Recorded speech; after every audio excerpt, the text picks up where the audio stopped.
Jason Cavanagh Experience. My name is Jason Cavanagh, your host. Our guest today is Brien Kennedy. Brien, thanks for being here today. Thank you so much for doing this, Jason. I'm really excited. I've been looking forward to this all month, and just excited for the opportunity. So Brien is actually running for political office here in the local area, and we're going to get that in a minute, right? But first, you have a pretty interesting background, right? Amazon, Microsoft, something called NUN hydration. Mm-hmm. And so all these places you do like go to marketing stuff, right? Is that your background? Yeah, it's basically growth leadership in those roles, and so my entire career has been performance marketing, data analytics, advanced data science, that kind of stuff. I was fortunate enough to be selected at Amazon and Microsoft for some very strategic projects, and one of my biggest clients there was Smarty Pants gummy vitamins, and I was lucky enough to get poached by them to help lead up the e-commerce and the expansion, help them through a few capital raises, and then eventually acquisition by Unilever. And then from there, another client of mine, Noon Hydration here in Seattle, they were basically in a similar spot. They needed some help on growth and e-commerce, and I was able to kind of help guide them through expansion, international expansion to other marketplaces, and also acquisition by Nestle. And then from that was able to kind of allow me the opportunity to run my own consulting business. So for the last 7 years, I was running my own consulting business. I had 3 employees. I was doing everything from, companies that were pre-revenue, pre-IPO, all the way on to, big multinational companies, helping them with everything from marketing to sales to analytics projects. But that, as you can imagine, is a very stressful experience. And so it was time to kind of take a step back, and public just seemed like a great avenue for me to kind of transition all that learning that I had and give back to my community. So how long were you at Microsoft and Amazon? I spent 4 years at Microsoft, and I spent 3 years at Amazon. And were they back to back? Yeah. I went straight from Microsoft to Amazon. So at Microsoft, I was on the Dell Microsoft partnership team. So anytime those companies were marketing together, I was responsible for helping select the vendors, the agencies, evaluate the performance, and make sure that the marketing dollars were going as far as they could. And from there, I was actually given an opportunity from my former manager at Microsoft to join Amazon on the Prime Now team when it was still an idea on a piece of paper. So that's, get an item in an hour. Grew that business to over $1 billion in 60 days. So it's incredibly stressful and exciting time. And then I spent 2 years growing the Amazon advertising business for them. And that's how I was introduced to Smarty Pants and Noon. So it's kind of been a whirlwind, but it's all been, focused in data and marketing for the most part. And how long ago was this? It's pretty recent. Or no, that was 2015, 2017 was kind of the years that I was at Amazon. So it's been a while since I've been there. So this is probably relevant now, but I think a lot of people, when they change companies, they mess up on the culture, right? Like Amazon has like different culture from Microsoft, from Starbucks, from Boeing, whatever. Can you talk about how you kind of dealt with the movement from one company with one culture, very specific culture, and going to other company, make sure you adjust it to the new culture? Yeah, I mean, Amazon is its own beast, right? I mean, Microsoft is very focused on performance and analytics and the numbers, and Amazon is too. So you're kind of speaking the same language, but Amazon is all about writing. So instead of building PowerPoint decks, it's writing proposals, writing pieces of paper, and really being focused on your preparation and making sure that you're coming correct to understanding the risks of everything that you're presenting, and really holding yourself accountable to those goals. And those are big skills that I'm trying to transition to government, because I think that's what's missing. Being forged at some of the biggest companies on the planet, government doesn't usually get the benefit of that experience, especially at the local levels. I mean, this is a much smaller role than what most people would be running for. Some of the other previous guests you've had have been state representatives and larger roles. The clerk is kind of a forgotten position, and it's really just at its core an administrative executive position, but having that understanding of efficiency, cost savings, driving growth, those are all things that are really important that we need to be focusing our government on today.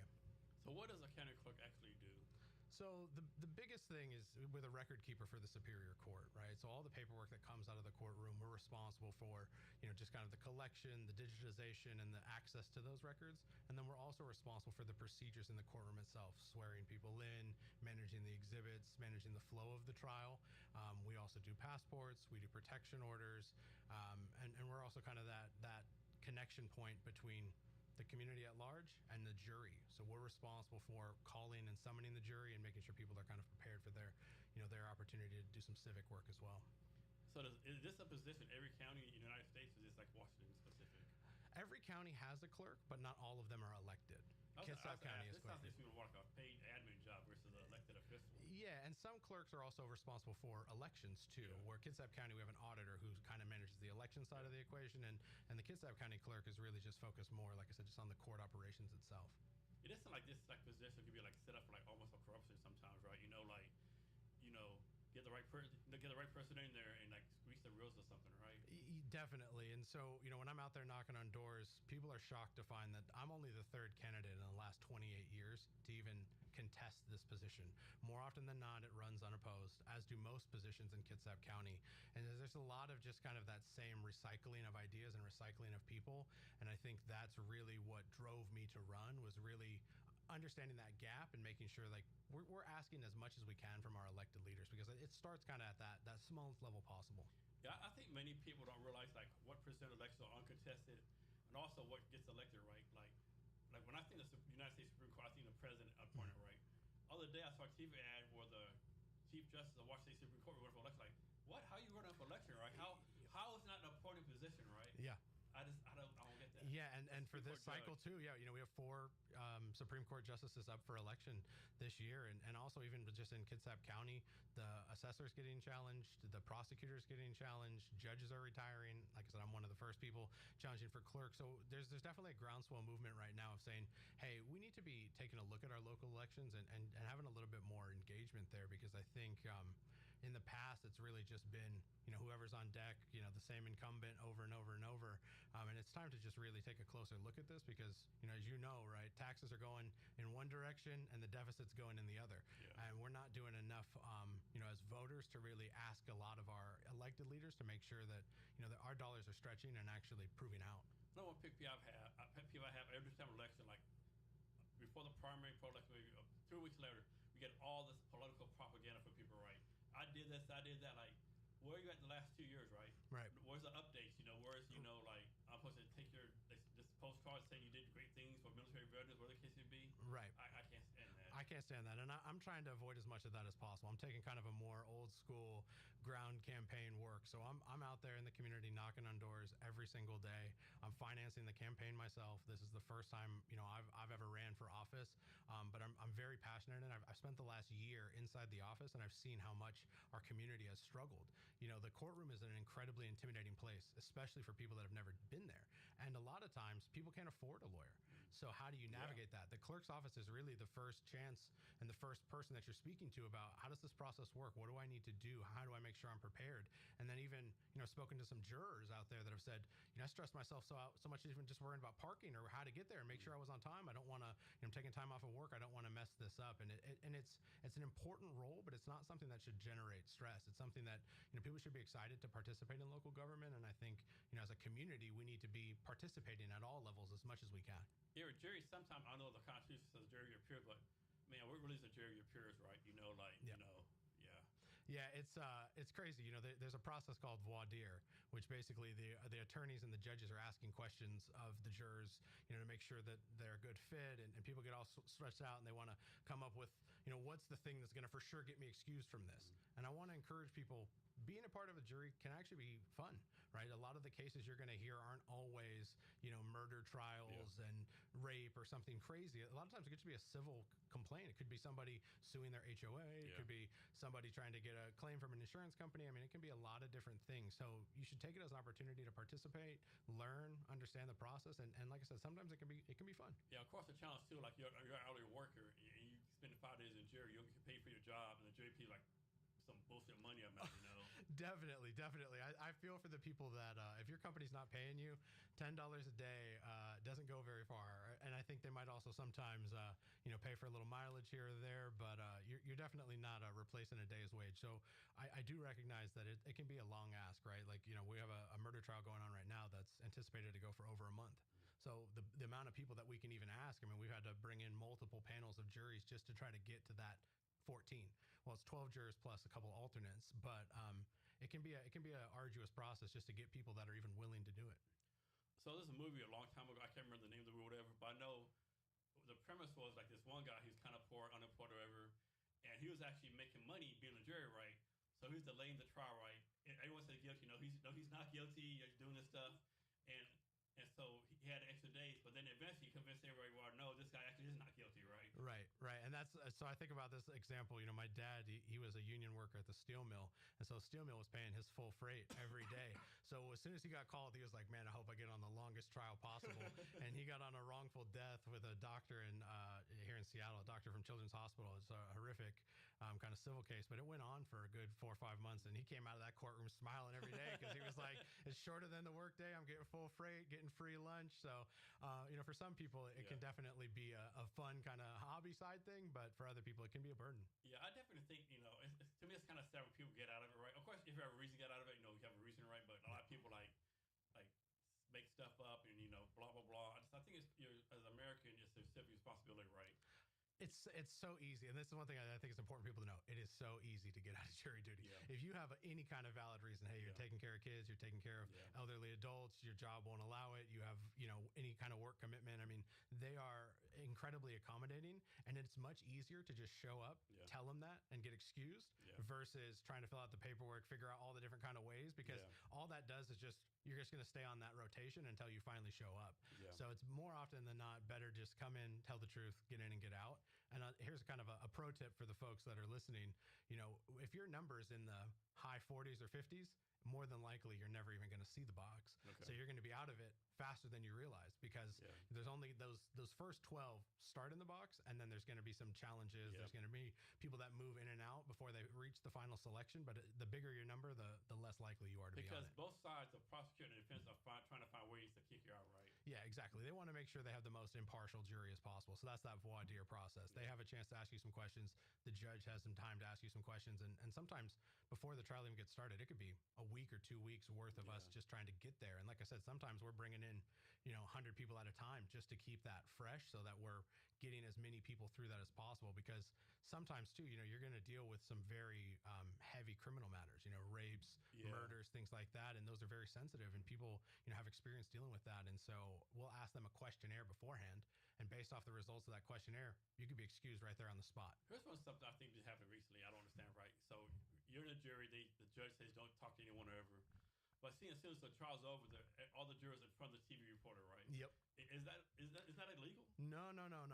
Once it's all done and the verdict's been rendered, you're able to talk about your experiences. I mean, I think that they wouldn't want you saying, "Oh, well, juror number 3, he was that guy that was trying to push a not guilty and trying to reveal some of what goes on in deliberation." Yeah. But you're certainly able to share your experiences. I think where people get in trouble though is, there was just that case in South Carolina, the Murdaugh trial, where the clerk was actually doing some very inappropriate calling, texting, communication with jurors, and kind of trying to sway that. And it all turned out to be because of a book deal, right? So I think there is a fair amount of corruption that can happen, but in Kitsap County, we're really more just about the carrying out of justice. Yeah. So back to data analytics. What size company should you be at when you start thinking about data analytics? Oh, I think that's the most important thing, for companies today, right? I mean, understanding your metrics, understanding all the dollars that are going in and all the dollars that are going out determines what capital you're raising, determines how much multiple you're getting on that, and really helps you dig into the weeds of what's performing. Because I think a lot of companies get out there and think, okay, well, I just launched this new product. I'm going to reach, the 20 people that I know, and then through some viral social post, I'm going to go from there. And it's like, well, you need to really be thinking about all of your channels, every dollar that goes in, and showing investors that you've thought about, what your conversion rate looks like, what your LTV looks like, and what your acquisition costs look like. So I think the sooner that you can build that muscle, the better off you'll be. And I think also too, in today's world where AI is becoming this hot button and all the things that AI can do, the difference between what AI can do and what a person can do, that layer of understanding forecasting, that layer of understanding how to ask the right questions of AI is really important. So building your mindset around analytics is really key. And that's kind of what my campaign is based off of, and what, kind of my special sauce is. I have a core group of volunteers working for me, but I have 2 people that are full-time data scientists outside of this. We've built our own app that tracks all of my door knocking, that tracks all of my sign posting, that tracks the results from all of that. And then what's really exciting is when this primary happens in a few days, we're going to be able to map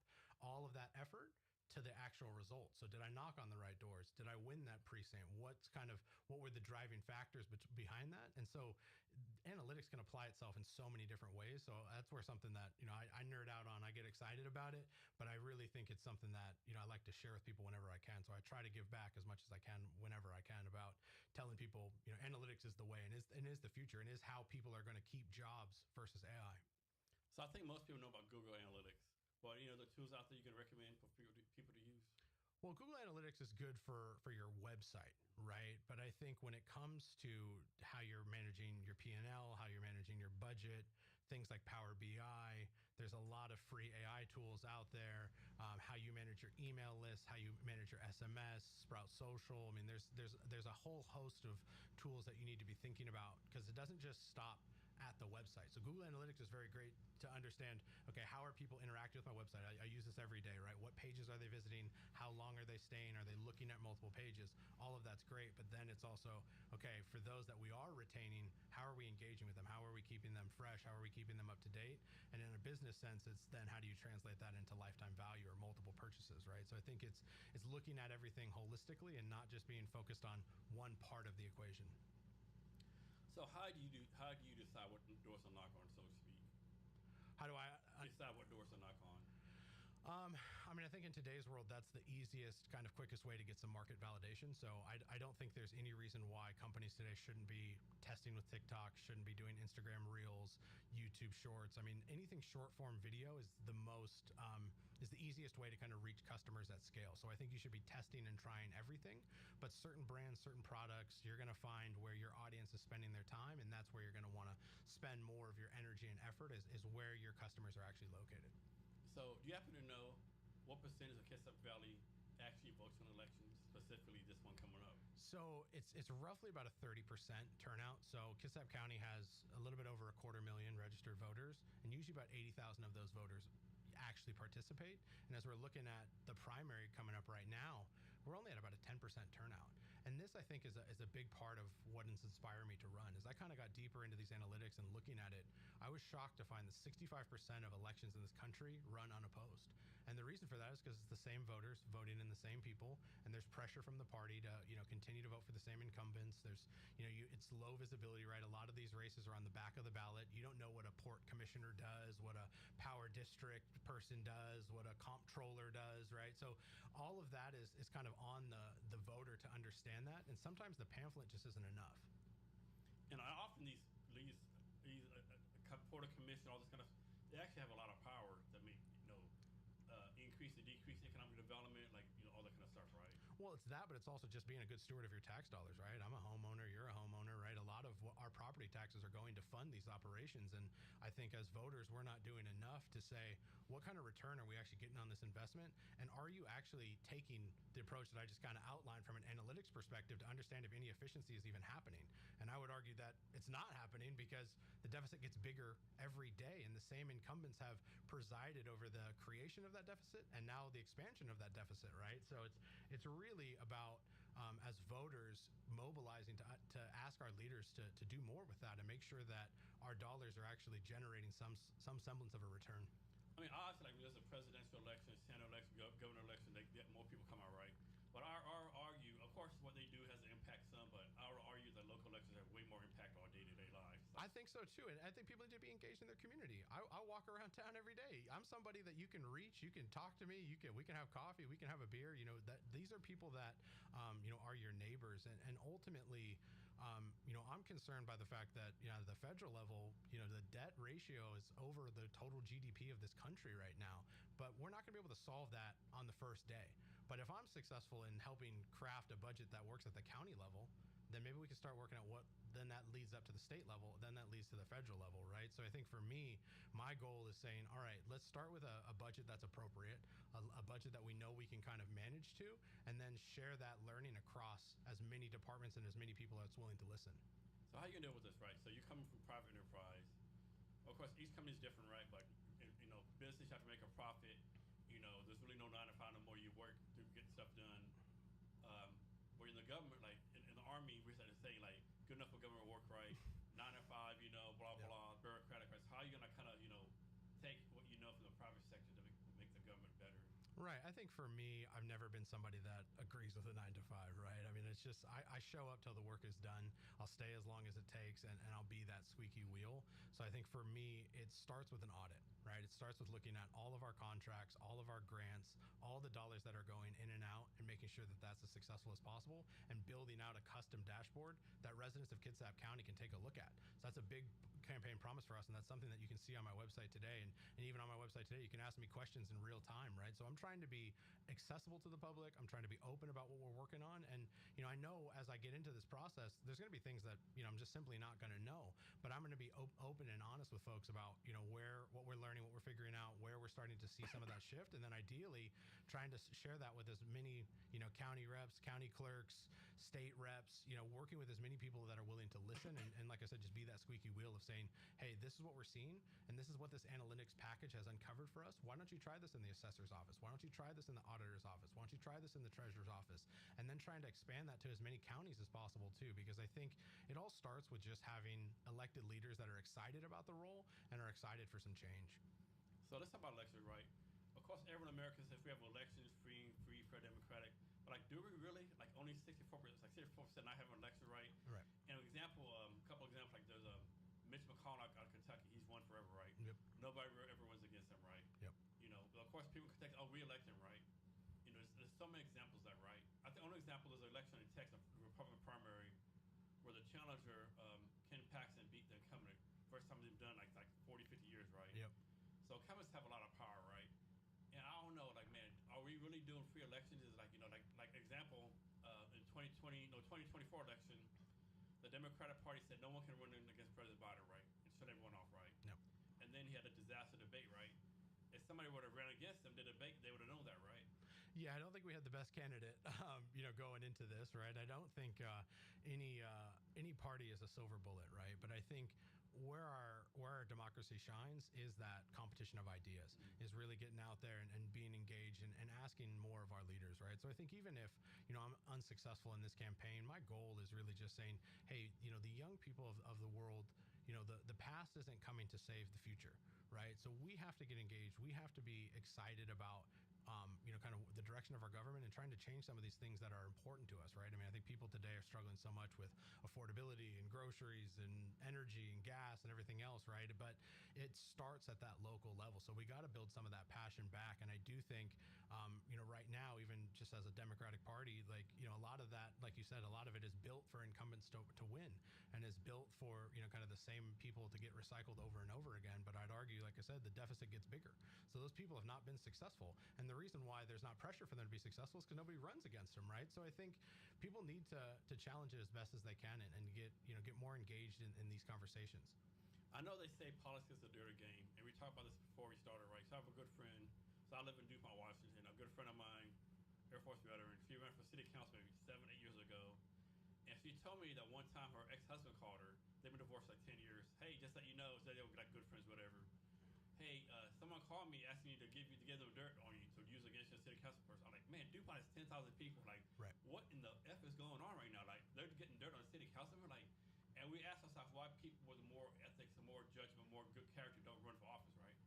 It's not worth it. No, they make it very difficult. I will tell you, running for office has been the hardest thing I've ever done. I don't consider myself an influencer. I've never really been somebody that posts a lot. I've never had that desire to kind of be out there. And for myself, a little mistake, I told you, a little mistake I made was I didn't create a P.O. box address for my campaign. So my campaign has my literal house address on it. And I've had a few folks knock on the door that were clearly not there just on kind of above board vices, right? So I think it's an unfortunate part of our game, and that's part of how it goes. But I think for me, what I'm focused on, like I said, is the data, is the accessibility, and making sure that people understand, technology is coming, whether we like it or not. AI is coming, right? And we need to embrace that, and we need leaders that grew up in that type of environment, right? I mean, I'm young, but I'm at least somebody that was around in the days of radio. I was around in the days of CDs, and now here we are, streaming and AI and everything else is kind of moving so quickly. But I think we need to have leaders that are equipped for today's problems. Have you thought about this? We've gone from Pong to where we're at today in like less than 50 years. Right, right. And GTA 6 and $2 billion on, kind of the biggest media project in history, right? And I mean, so much has changed, right? I mean, you walk around with a phone that has the sum of human knowledge on it at your fingertips at all times, and we're right? still freaking ignorant. Right. Everything is changing quickly, but that's another kind of important part to bring to this government, right? Is saying, hey, the solutions of the past, the things that we're kind of attempting to do are clearly not working, and that's because the dynamics shifts every day, right? I don't think it's on any one particular person. I don't think it starts from a position of malice, but it's just saying, hey, let's take a look at kind of the tools that we have at our disposal and try to find ways to maximize savings for our neighbors. Remember a few years ago when the Congress and Senate had this like all these social media hearings on TikTok and stuff, and the questions they were asking like was so embarrassing, right? Like, dude, I know you have a page, I know you have an intern in the 20s, run these questions by them first, Oh yeah, it was so embarrassing. The pandemic questions. I mean, I spent so much time watching. I never spent so much time watching C-SPAN and just seeing senators fumble over like, well, if Facebook's free, how does it make money? It's like, come on, man, like, come on. That's not like we saw ads. Yeah, and we're voting people in like that, right? And like I spent some time working with TikTok, right? And the amount of flack that TikTok got, and how many times they asked them, okay, well, you're Singaporean, but does that mean you're actually an agent for the Chinese government? It's like, no, I'm Singaporean, right? So it's just, I think a lot of times, so embarrassing. Yeah, we get into some hot button issues and get lost down rabbit holes, but I think that's all just a matter of deflecting, right? But it ultimately still comes down to the fact of the deficits are too big. The revenues don't exceed that. I mean, even in Kitsap County right now, they're asking departments to come up with two budget proposals. One, if a sales tax increase goes through, and one if it doesn't. And if it doesn't, it's going to be a massive reduction in our employees and a massive reduction in our services. And that's something that, we need to be concerned about. And also, too, just running our entire budget strategy on the hope of increased taxes is kind of scary. And then when you look at what they're projecting to bring in on this sales tax increase, it doesn't even exceed the budget. So it's like we're already, the math isn't mathing. And and like you said, a lot of these older folks, they get out there and they're not even addressing just the baseline problem. Yeah, I think that's a challenge too. Like a lot of people, older people, right? They're like, my kid's out of school. Why am I going to vote yes to increase my school taxes for my property tax, school tax, right? Right. Of course, I kind of right. If you don't, then the people get dumber, schools get dumber, right? So it's for the common good. But like you paying tax your life, and the kids are out. Like it's kind of argument made. Right, and educational outcomes are definitely dwindling, right? I mean, I think this is the first generation in history where the test results are actually worse than the generation before it. So I do think there's something going on in our schools, and a lot of that is the bloat at the administration level, right? I mean, money flows in, but it doesn't flow directly to the teachers. It doesn't flow directly to that student creating a better outcome for themselves. And also too, sometimes you can get yourself into a degree program or something at a university that's $70,000-$80,000 a year that then doesn't have a job coming out of it, right? And especially with AI coming around the corner, a lot of these jobs and what commerce looks like in 10-15 years, we don't even, it could be anything, right? So it's about being prepared for the future. But I do think education is something that is still the fastest way to kind of improve your standing. I was the first person in my family to graduate from college. It's created nothing but opportunities for me. I volunteer at the Foster School of Business, at the University of Washington, at the Albert School of Business for Seattle University. I'm the district dog for Kitsap County, where we partner with state legislators to kind of help them understand UW's priorities at the state level. So I think education is something vital for us to continue to invest in, but I do think we need to ask more of our education system to create the leaders of tomorrow and make sure that we're mapping outcomes to jobs. So let's take on this, right? So I think President Trump, or either he did, he tried to get rid of the Department of Education, right? Yep. First, I think most people think the Department of Education has been on forever. It got started back in President Carter in the 70s. It hasn't been forever. And I could be wrong, but I think since the Department of Education started, all the stats have like decreased, right? Yep. Test scores, everything, money, Another example, I might be making this up again, but I don't think I am. Like Seattle said this, right?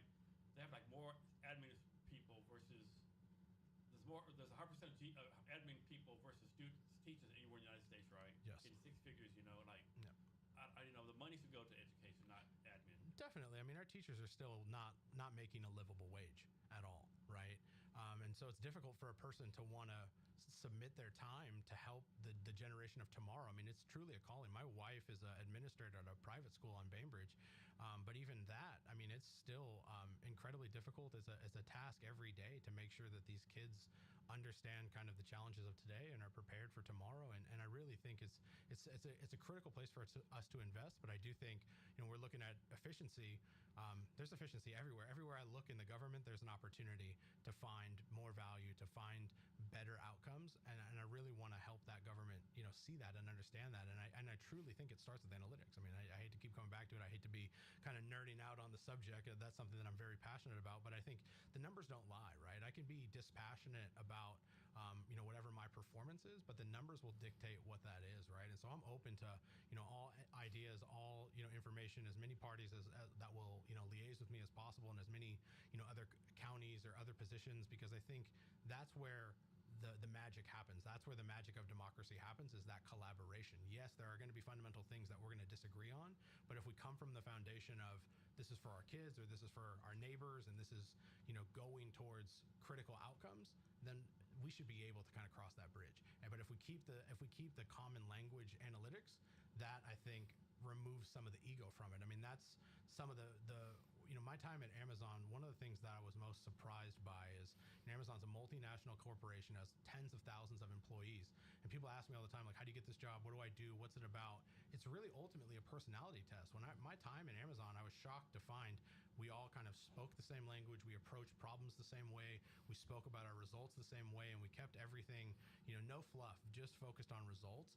And I think if we take that same mindset to government, we can really start to change some of the stigma around it. Because I think as voters, we're losing a lot of trust in our institutions. We're losing trust in our party. We're losing trust in the people that we're asking to do these jobs, because they're not delivering. But not only are they not delivering, but they're not even being asked to. If there's nobody running against them, there's no pressure to come out and say, hey, I said I would do A, B, and C, and I didn't even touch A. Well, it doesn't matter, because there's nobody challenging them, so they just keep getting voted in. So this is one thing I don't like, right? So I have a niece. She lives in the Dallas area. She's been teach like 5 years, and every year her little teacher at school like do this thing, donate to the school, school supplies, whatever. And my point of view is like, if the teachers are raising money for the school supplies, that takes the pressure off the school district as to give them money, right? Like if the teacher raises their own supplies, getting money, then the school, like each year the teacher raises $10,000 a year for the school. Right. We don't have to worry about it, right? I think it takes off the hook, so to speak. Yeah, but at the same time, it shouldn't be on us, right? The education system should be funded well enough. And I speak to teachers when I knock on doors, and I know what it's like at my wife's school, and it's deplorable to ask somebody that's making 40, 50K a year to also spend 2,000 or 3,000 of that, of their own post-tax money to kind of stock the room, right? I mean, you're asking them to kind of basically take care and shape the minds of the youth, and we really have to do a better job of making sure that they have everything they need. So I think it's kind of a double-edged sword. It's great that people want to donate, and I think anytime that they get that, the schools are so appreciative of that. But it's that disconnect between, okay, if I donate to the school, I know that that's going to make an impact. Mm-hmm. But when I spend my property tax and 60% of that goes to the school, it doesn't feel like that, because now I'm adding on top of that, right? So we have to have a better mechanism for making sure, like I said, it all just comes back to making sure that the dollars are working for themselves. So I know for teachers, most of them have they live no wage, right? But they're based on 12 months, right? Most teachers don't work the summertime, right? So not the summer, do they still not make a living wage? So there's a couple options, at least from my experience with my wife. I mean, this might not be the same at every district, but my wife has the opportunity to say, okay, my salary is $60,000 a year, and that maybe is based off of a 9-month salary, and take the 3 months off. So she can take a little bit off of her check, so that in the summer she's still getting paid. Or she could say, all right, give me just the 9-month salary, pay it out in 9 months, and then go work a second job. So she's always been somebody that just said, hey, make it last the full year. But once again, that's still coming back to, what you ask teachers to do more often than not is advanced degrees, master's degrees, board certifications to be able to teach in other states. I mean, there's a lot of things that go into a teacher's license that are extra costs on top of that, right? And so that's where I think, once again, if my investment in school taxes goes towards teachers getting better salaries, I'm more excited about it. But when my investment in schools goes to admins and the way that the organization runs, or building a new building, that doesn't impact the outcome, right? And the same thing happens at fire departments and police stations too, right? You see a new fire department, and it's like, okay, I'm happy if they needed it, if it was a new building and they really needed it, but I'd rather see the firefighters get paid more, right? I'd rather it go to the people doing the work. So back to taxes, right? And I could be me wrong. Like I think most people would be willing to pay higher taxes if they were confident that the money was being used in a reasonable and economic way, right? But now you pay taxes and the government cannot tell you what it goes on usually, right? Right, and that's what I'm saying. That's where the analytics comes in. That's where saying, look, we brought in this amount of money, we did this with it. Here's how we're trying to drive efficiency. This is what we're finding. This is where the waste is. And I think there's opportunities to find that everywhere, right? I'm trying to stay as positive as I can about the situation. And I think even when you look at Elon Musk and Doge, I think their values were misguided, right? And the programs they cut were not based off of that mindset or from an analytics perspective. It was more politically motivated. But I do think there's waste happening. There's opportunities to find more dollars and stretch them further at every department from the city all the way up to federal level. So the person who wins the election for the county clerk, who is their boss? The voters. The voters. The voters. I mean, we're accountable to the commissioners as well. I mean, so there's functions that we're going to be presenting about our budget and our strategy, and the commissioners are kind of beholden to whether or not that budget gets adopted. But realistically, that person doesn't. There is no boss, right? The voters are the boss. Is this a full-time position that the person gets paid for? Yes. A reasonable salary? Yes. A livable wage? They get a livable wage, right? As most administrators do, right? And that's another thing that we come back to, right? Like the admin layer, there's significant investment for those leaders at that level. And that makes sense because they are managing big budgets, right? But if they're not managing those budgets effectively, then we as voters have to do a better job of making sure that they're accountable to that outcome. And that's where I think we're falling short. Talk some about Kitsap County. Like, where's it at? What's like what economic factors drive? Are there factories there? Like, what is it there?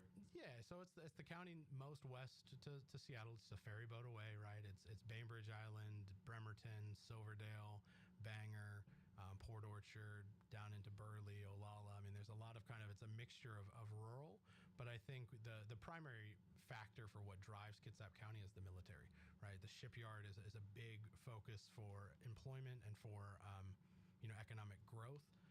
And so everything is kind of built around that, right? The shipyard is I think 20 or 25,000 employees. Bangor Base is where the Pacific's nuclear submarines are kept. So a lot of kind of the beating heart of Kitsap is really the military. That's one thing I don't think most people in Seattle area realize. If World War III does happen, we're definitely on the top 10 list. Oh yeah, we're number one. We're number one. I mean, it's so strategic. We don't even know we're dead. We're just a big fireball. We'll be gone. Oh yeah, I mean, there's a critical fuel depot out there in Manchester. Like I said, Bangor Base is where nuclear subs are made. The shipyard is one of I think only two manufacturing plant. Right. Yeah, but I think only 2 or 3 places where you can fit a carrier through is out there. Yeah. So I mean, a lot of kind of the military might is focused in Washington State, and I mean, look, Washington's a beautiful place. I grew up here. I believe in it. Like I was telling you earlier, my family has a proud military tradition. I have nothing but respect for what our service members go through, and I want to support that as best as I can. But in the same vein of teachers and everything else, right? The military is equally underpaid, underfunded. VAs have horrific outcomes post-war, and so there's so many problems for us to solve. But I think at the local level, that's where it starts, right? We build up from there. We start at the local and we build up. So what has been your campaign plan so far? Talk about that process of deciding how to go about that.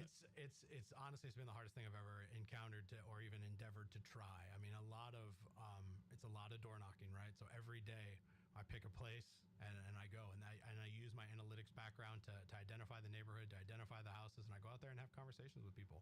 And I just say, hey, I'm a member of your community. I'm a taxpayer just like you. I'm disappointed in the way things are going. And right now, Kitsap County is facing a huge budget deficit. We're seeking $300 million to rebuild the courthouse. I mean, there's massive investment needed to kind of modernize all of our systems, but we haven't asked enough of our elected officials how they're going to go about doing that. So a lot of my strategy has been around social, has been around a very high quality website. Like I said, people can ask me questions live 24 hours a day. I try to get to them within a day or two. I host webinars to kind of liaise with people, and I want to keep that going. When I become the clerk, I think having access to your elected leaders is important. To tell them what they're experiencing, to help us see kind of our shortcomings is very, very key. But also too, having that analytics background and showing them, okay, this is what I found. This is where I'm spending on the money. This is where we're trying to save. These are some of the areas where we've identified some opportunities. This is what we're working on. I think is something that's missing. Those conversations are just not happening at the local level. I mean, they're not happening at the national level either, but this is just like I said, it's a start, right? It's about showing a framework that can work, and then trying to get to as many like-minded individuals as possible. So how will this work, right? Like suppose like you do the data analytics, and you see that Tom Brown has not voted in election in 25 years. Do you still knock on Tom Brown's door? You're like, you know what? That's a wasted knock. He's not going to vote regardless. I think there's an element of that, right? I try to be strategic, but I target neighborhoods, I target precincts, so there's invariably going to be some folks that are low on that list, but I'm not going to skip a house, right? I want to hear from everybody. I want everybody to be involved, and my whole goal in this process is just to say, hey, as a young person, we need more youth. We need people that have the energy, the excitement, the desire to do the job, and I love just telling people about that, and I love finding people that have negative feedback. I want to hear that, right? Because we won't know how to fix something if we don't hear that. And if we just say, oh, we've never voted before, you don't have value. It's like, no. The reason why you haven't voted is because you don't feel like you have that connection. You don't feel like you have a person you can talk to. I'm somebody you can talk to. I'm your neighbor. I'm walking the streets every day, right? And I try to embody that as much as I can, right? My campaign slogan is relentless energy. So I've been in some of the most rural parts of the county, at Norwegian Point, which is the most northern part of this county. I mean, it's all the way past Hansville, right? All the way down to Burley at the southern end. I have campaign signs all across the county. I'm really focusing on trying to expand the reach as much as possible because it's such a forgotten role.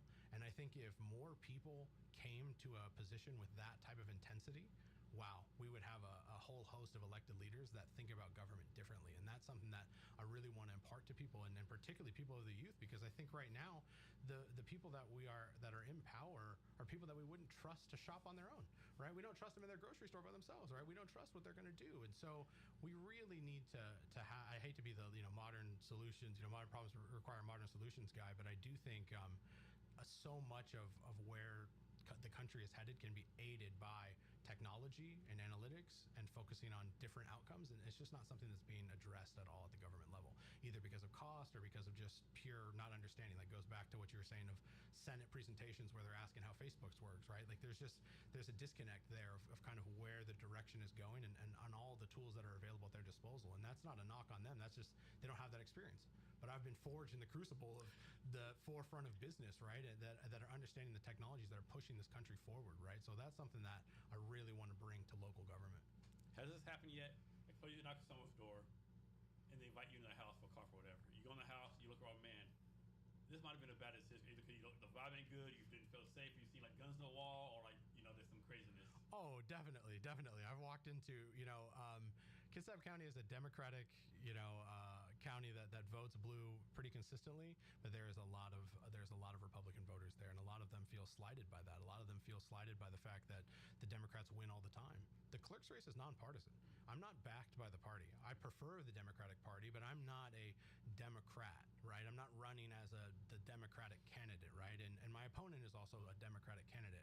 But just because we might associate with those ideas doesn't mean that we should be not open to what the opposition says, right? I mean, these are people that are paying property taxes just like me, in some cases more, right? I mean, some Republican areas are, high value property where they have a ton at stake, and they just feel like their voice isn't being heard. So I've definitely walked into some rooms that have been hostile for sure, but I love that, right? That's what it's all about.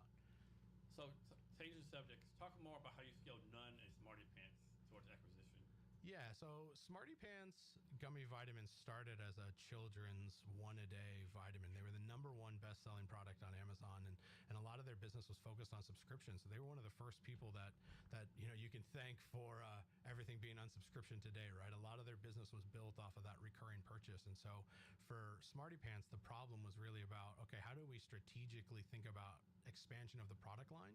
We don't want to have too many products, right? But we want to make sure that we're addressing the biggest possible market possible. So a lot of the work that I did was analytics around how the products are purchased together, who the buyers are, what are the other areas of supplementation that they might be missing in their everyday diet, and helping them solve that through products.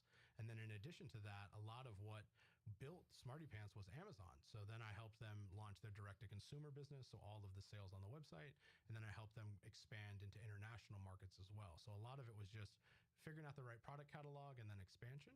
For Noon kind of had the opposite problem. Noon started as basically the hydration solution for ultra marathoners, hardcore bikers, very niche kind of athletes, and they didn't have kind of that mass appeal. So for them, it was really about, okay, how do we kind of break break the product down into something that can be more approachable for the average person, and then making sure that we're telling stories at the point of sale to do that. So a lot of what we're doing at Noon was kind of field marketing, being at events, being at Ironman and triathlons and things like that, and being kind of present in that community, but then also trying to expand it. So it was a little bit of a different switch for them. It was really more about, and we have our core group, but instead of a subscription model, it's about how do we expand the group that we're targeting.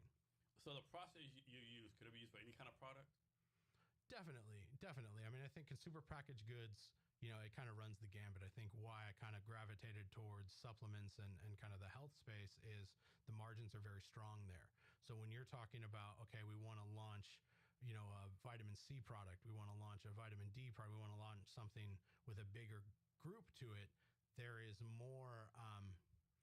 more wiggle room for how we manage our acquisition costs, right? So we can do more testing, we can do billboards, we can do TV ads, we can run longer form video, we can get sponsorships, we can do influencers. There's budget available to attack those. Whereas some, like a Barilla Pasta or something like that, they're not going to necessarily have the same margin profile to go out there and test all of those things. So I think I just kind of naturally gravitated and landed at a place where there's a little bit more flexibility for that experimentation and a stronger need for that analytics presence to understand if we're making the right investment at the right time.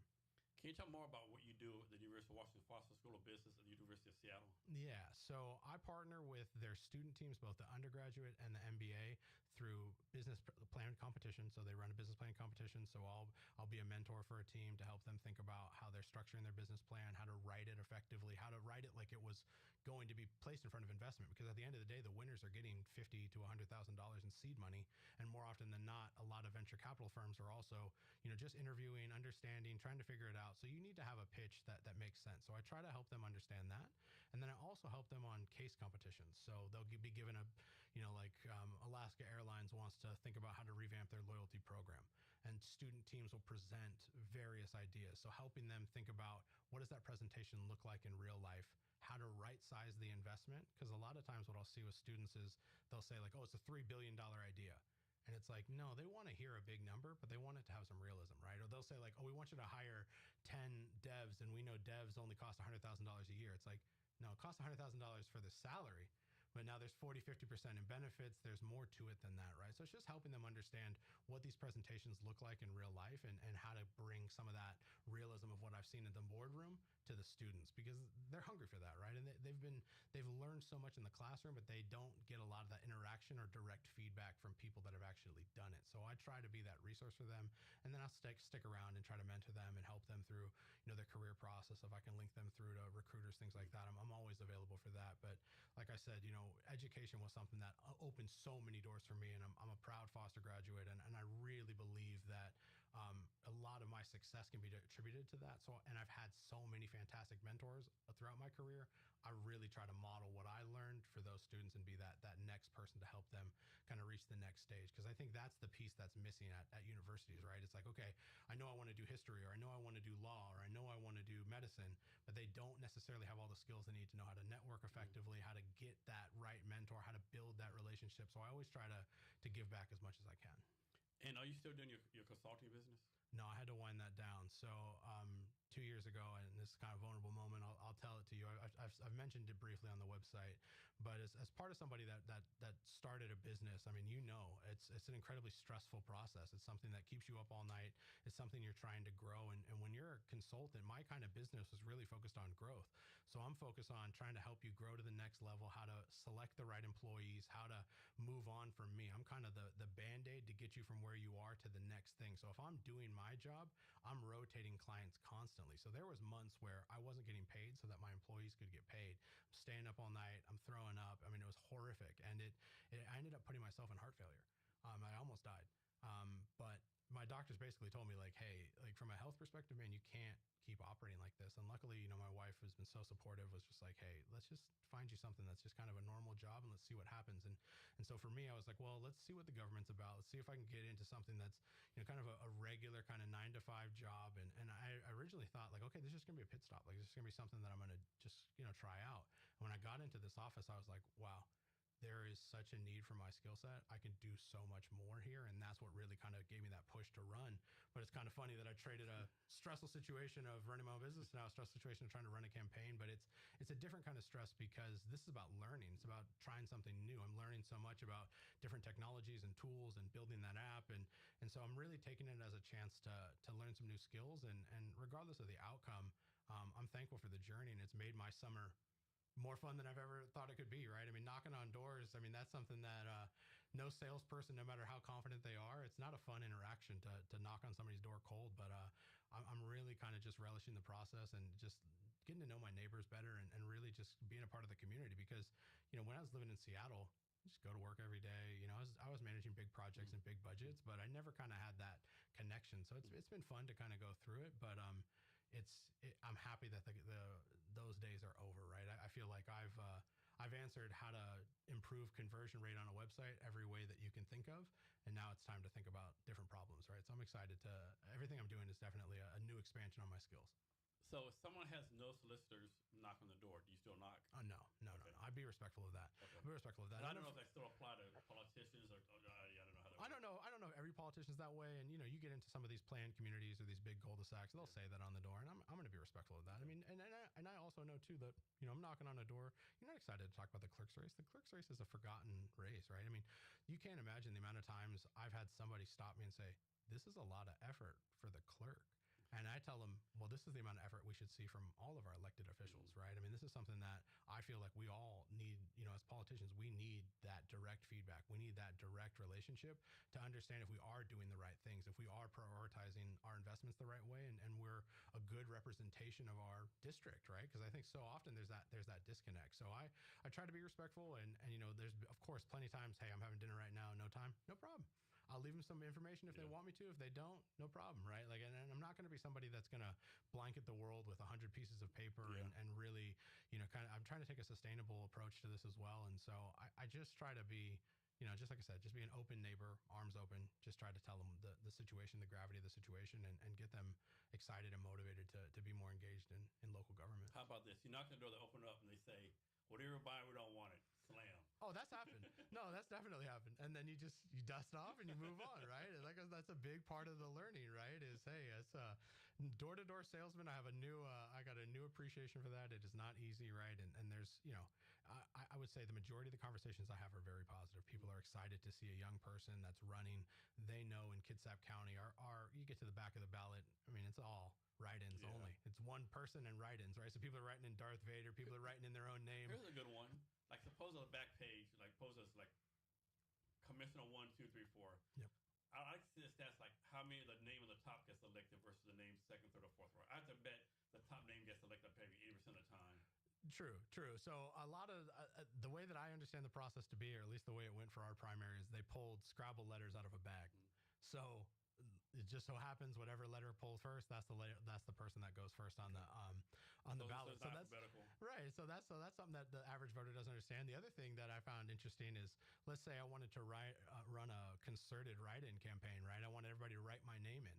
Well, I have to register with the state before that even counts. So even if I had gone through this whole process, got everybody to write my name in instead of actually being on the ballot, if I don't go through that process, even if I had the majority vote, I still wouldn't get in, right? And so that's where I think just understanding our democracy better, right? Like that's what we were talking about earlier. It's like democracy fails because we're not engaged, because we're not asking these tough questions. And like you said too, there is a kind of a stigma of even trying to attempt to run because it's like, well, these incumbents are there and the machine is set up, but we have to try. And I skipped school in the 12th grade. They're going to bring that up, or I cheated on a test. All right. I have a traffic accident, Right. Thankfully, I kept it pretty clean. I try to be an upstanding citizen as much as I can. I'm an open book. Obviously, if there was a colleague or a client or somebody that came out and said, hey, this guy did, he didn't give me the right service or he didn't do this, I'd be open to that feedback, right? I don't think I'm perfect by any means, and I don't think politicians should be above reproach, right? So I think part of agreeing to do this and run for this was understanding like, hey, some skeletons could come out, right? And if it happens, I'll deal with that when it comes. But I don't think that shouldn't be the reason why a person shouldn't choose to run, right? I mean, I think it starts with a belief that your community needs the skills that you can provide, and it also starts with just a general optimism for the direction of this country. And I think it's so easy right now. There's so much division for us to be dismal or down about, certain things not going our way. But if we're not at least from a baseline saying, hey, this is the greatest country on earth, we have something to fight for here and we need to push, it's, we're already doomed, right? So we need more people with that mindset. So how's this gonna work, right? I'll make this up again. Like you have a tech background, analyst, whatever. You got elected, right? And I'm presuming Kitsap County has like 1950 tech, 1960 tech. You want to try to get them to the modern age, in modern era. Then we're like, oh no, only works this way. No, no new tech. This is good for us, right? How are you gonna deal with that kind of challenge? I mean, that's the beauty of where technology has come, right? I mean, I think most people that are involved in business or starting a small business, it's so easy to build a website today, right? It's so easy to look at low-cost solutions, right? And that's where our government leaders don't understand that, right? I mean, so many things can be solved for little to no cost at all. I think about, what I see at the courthouse every day, right? You got to imagine, let's say, my grandfather just died. He's got $1 million in the bank. I have to open a probate. They have no idea how to do that. You go to our website. I mean, it's based off 90s tech. It looks like it's based off 90s tech. It's buried in 85 links that redirect here, redirect there. You don't know if you have everything. Then you get in front of the judge and the judge tells you don't have everything, right? That's a failure of our office. But how much better would it be if I produced a YouTube channel where I gave you step by step exactly what you needed to do? Now, I'm not going to give you legal advice because the clerk can't give you legal advice. We're not lawyers.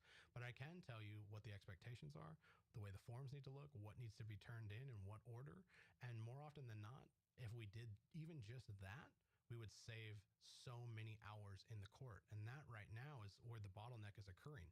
There is more cases that need to be heard in front of a judge than there is time in the day.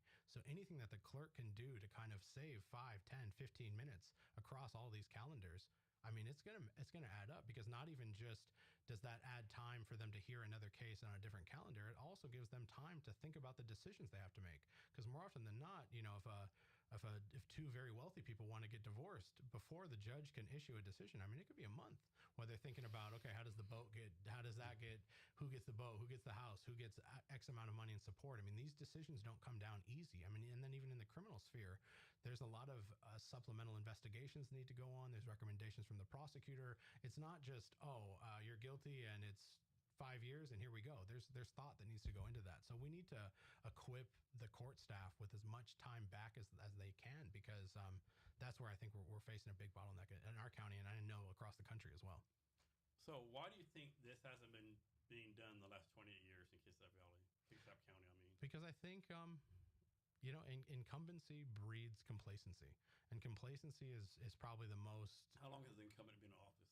So he'll been there for 5 years. 5 years going into this term. That's not too long. That's not too long. So it's not. Is it 2-year term? It's a 4-year term. It's a 4-year term. Okay. So this is not all an indictment on the current person that's there, right? I mean, I think he knows what he knows, right? I mean, the person that is the current office holder has been a clerk for 40 years. He's been in this office for 40 years. So he understands how to be a clerk very well, but he doesn't understand all of the things that we can be doing from a technology perspective. He doesn't understand all of the things from business that I understand, and he doesn't understand kind of all of the tools at our disposal that could be offsetting some of these costs, right? And I was about to say something about 5 years. Maybe the people in office been there for 40 years, like give him better advice. But he's been there for 40 years, so that's a moot point. Yeah, exactly. So I mean, I think the beauty of becoming the clerk, right, is there's a lot of long-time tenured employees, right? They're going to be the ones that are helping me understand some of those blind spots, right? I've been there a year. I feel very confident in the things that. What if they are the blind spot? Well, I mean, they're a blind spot. Do you have the power to get rid of people? I mean, they're union roles. They're union roles. So I wouldn't. I want to be the clerk that focuses on saving as many jobs as possible. Okay. What I'm worried about is AI. Right? When you look at the court reporter role, we used to have 5 or 6 court reporters in there every day. Now I go in there, I start the program, I keep some notes. Right. And my job is not to keep exact notes. I am not the court record. I am somebody that's there to just kind of supplement it. And if you need the exact court record, then you can request a transcript. But even that has changed, right? Even just recently. So then it's like you think about, okay, where are we going in 5 years? There might not even be somebody to push record, right? There might not even be a need for that. And, there's just that movie with Chris Pratt with AI judges. Maybe there's an AI judge, right? I mean, I think the legal system has plenty of room to find efficiency. So it's about, okay, how do I preserve the jobs that are there? How do I learn from the people and the experience that they have? And how do I translate that to the average person? Because like I said, if you're coming to court it's an intimidating place. It's Oh, yeah. You know, like even as a juror, it's a very intimidating place. So as a clerk, we have to do a better job of making sure you feel prepared and you can get the result, or if it's not the result, at least an adequate shot at a positive result. That's a great point. I think in America we have this stereotype: American justice system, the Lady of Liberty, the Lady of Justice, truth prevails.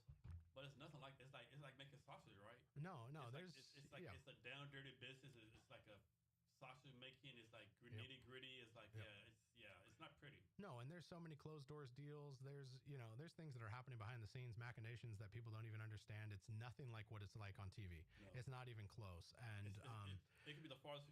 Nothing's farther than Matlock in the reality of the public justice system. Exactly, and you got to think too. The average person can't afford $30,000 or $40,000 to a lawyer. Oh no. Right. So without that person to help you navigate it, now it becomes an even bigger issue, right? And so as voters, as residents of this county, we got to make sure that if you need, this is the justice system is supposed to work for us, but you get this mindset that it's a foreign system, right? You get this mindset, or you get an impression from Judge Judy or something else, and you think that's what it's going to be like. It's not like that at all. And so I want to try to demystify that, but that's where I'm saying, like, something so simple as a YouTube series about what it's like in court, what a day-to-day looks like to prepare you, even if it's a 3-minute video.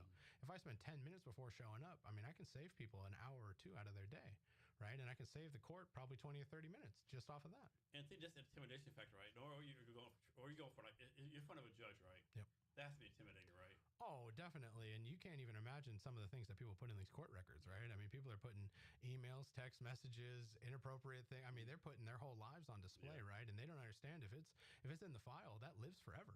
Yeah. When you give us a piece of paper, that lives forever. Yeah. Your kids can find out about it, right? Your kids can find out what you said about the husband, about the wife, or whatever, right? So I mean, it's a very misunderstood process. It's intimidating. It's challenging, and that's why lawyers have a job, right? And I do think they do a very good job of representing people, but they can't help everyone. And even a lot of our attorneys, I give them nothing but kudos for the amount of free advice they give out. Even our judges are giving out free advice, but it's like, okay, as a clerk, how can I alleviate that, right? Yeah. Like, I appreciate every time that a judge has taken 5 or 10 minutes to tell a person that's unrepresented, hey, these are the documents, this is the process, you need to do this. Yeah. They can't do that every time, right? No. But it's our job as the clerk to get ahead of that and make sure that you feel like, you have your day in court. How about this, right? Off subject, right? So I think the justice is definitely tier to rich people, right? Because you're rich, you can afford a lawyer, whatever, if you're poor, you can't. Like, for example, like, a lot of people think the court system is like justice is not right. It's like, if you're the prosecutor, right, you have all these prosecutors that are going for you, right, and Jason Kevin has no lawyer, I'm gonna probably lose, right? But vice versa, Jason Kevin is a millionaire, I can afford the lawyers, I'm probably gonna win, right? Yep. Another thing, I don't think people realize that the justice system in America is not like legal or true justice. It's like adversarial, right? It's very adversarial. Who Yeah. can win? Like, truth matters to an extent, but it's like who's gonna be? It's competition, It's understanding the rules of the battleground. Yeah. It's literally going to war and understanding the rules of engagement, right? You're in the military, you know what it means, right? The rules of engagement, right? You have to understand the process. You have to know what's expected. You have to know your parameters, and you have to come with a cogent argument, right? Yeah. But that doesn't even not necessarily satisfy all of it, right? There's court rules. There's rules with using AI. There's rules with how you submit documents. There's timeliness requirements. There's all kinds of things that go into whether or not the materials you've even presented will be heard, right? There's rules of evidence. And so as a clerk, once again, we're not lawyers. So I can't sit here and tell you, all right, this is the legal strategy. This is the way we're going to win your case.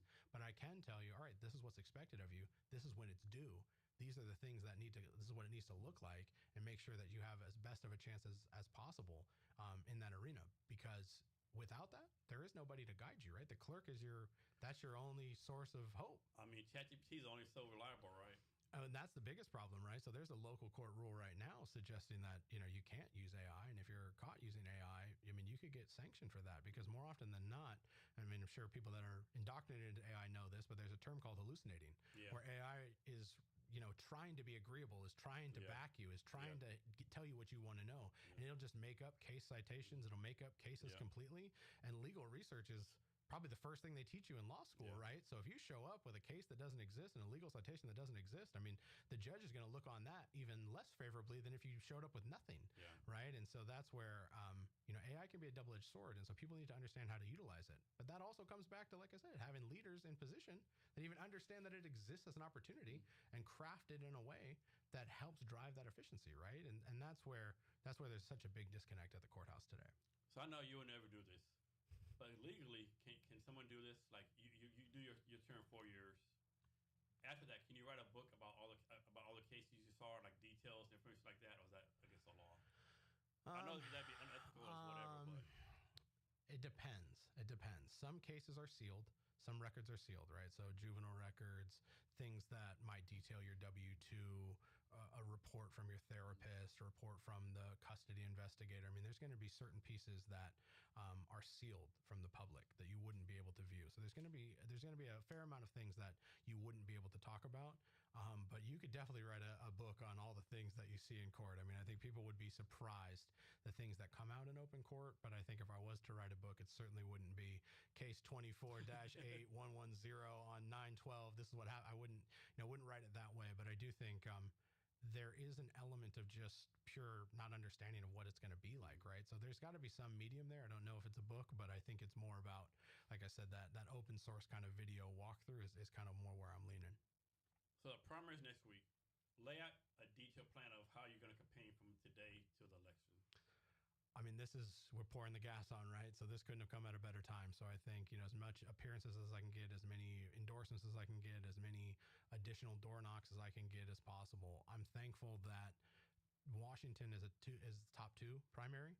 Me and my opponent are the only people running. So we're both going on to the general. So it's really more, this is a pulse point to see, okay, all the things that I've worked on, all the appearances, all the door knocking that I've done up until this point, what has worked, what's not working well. And based off that work that I'll work with my volunteers and my data science guys on, that will dictate how we change for the next 3 months. So we're going to we'll have this kind of check in to see, all right, what's working, what's not working, where do we need to shift, where do we need to spend more money, and then we'll make our decision from there. So how low of an outcome do you need for you to say to drop out? Like suppose that you only have 20%, 30%, 5%, 35. Is there any number that'd be like, okay?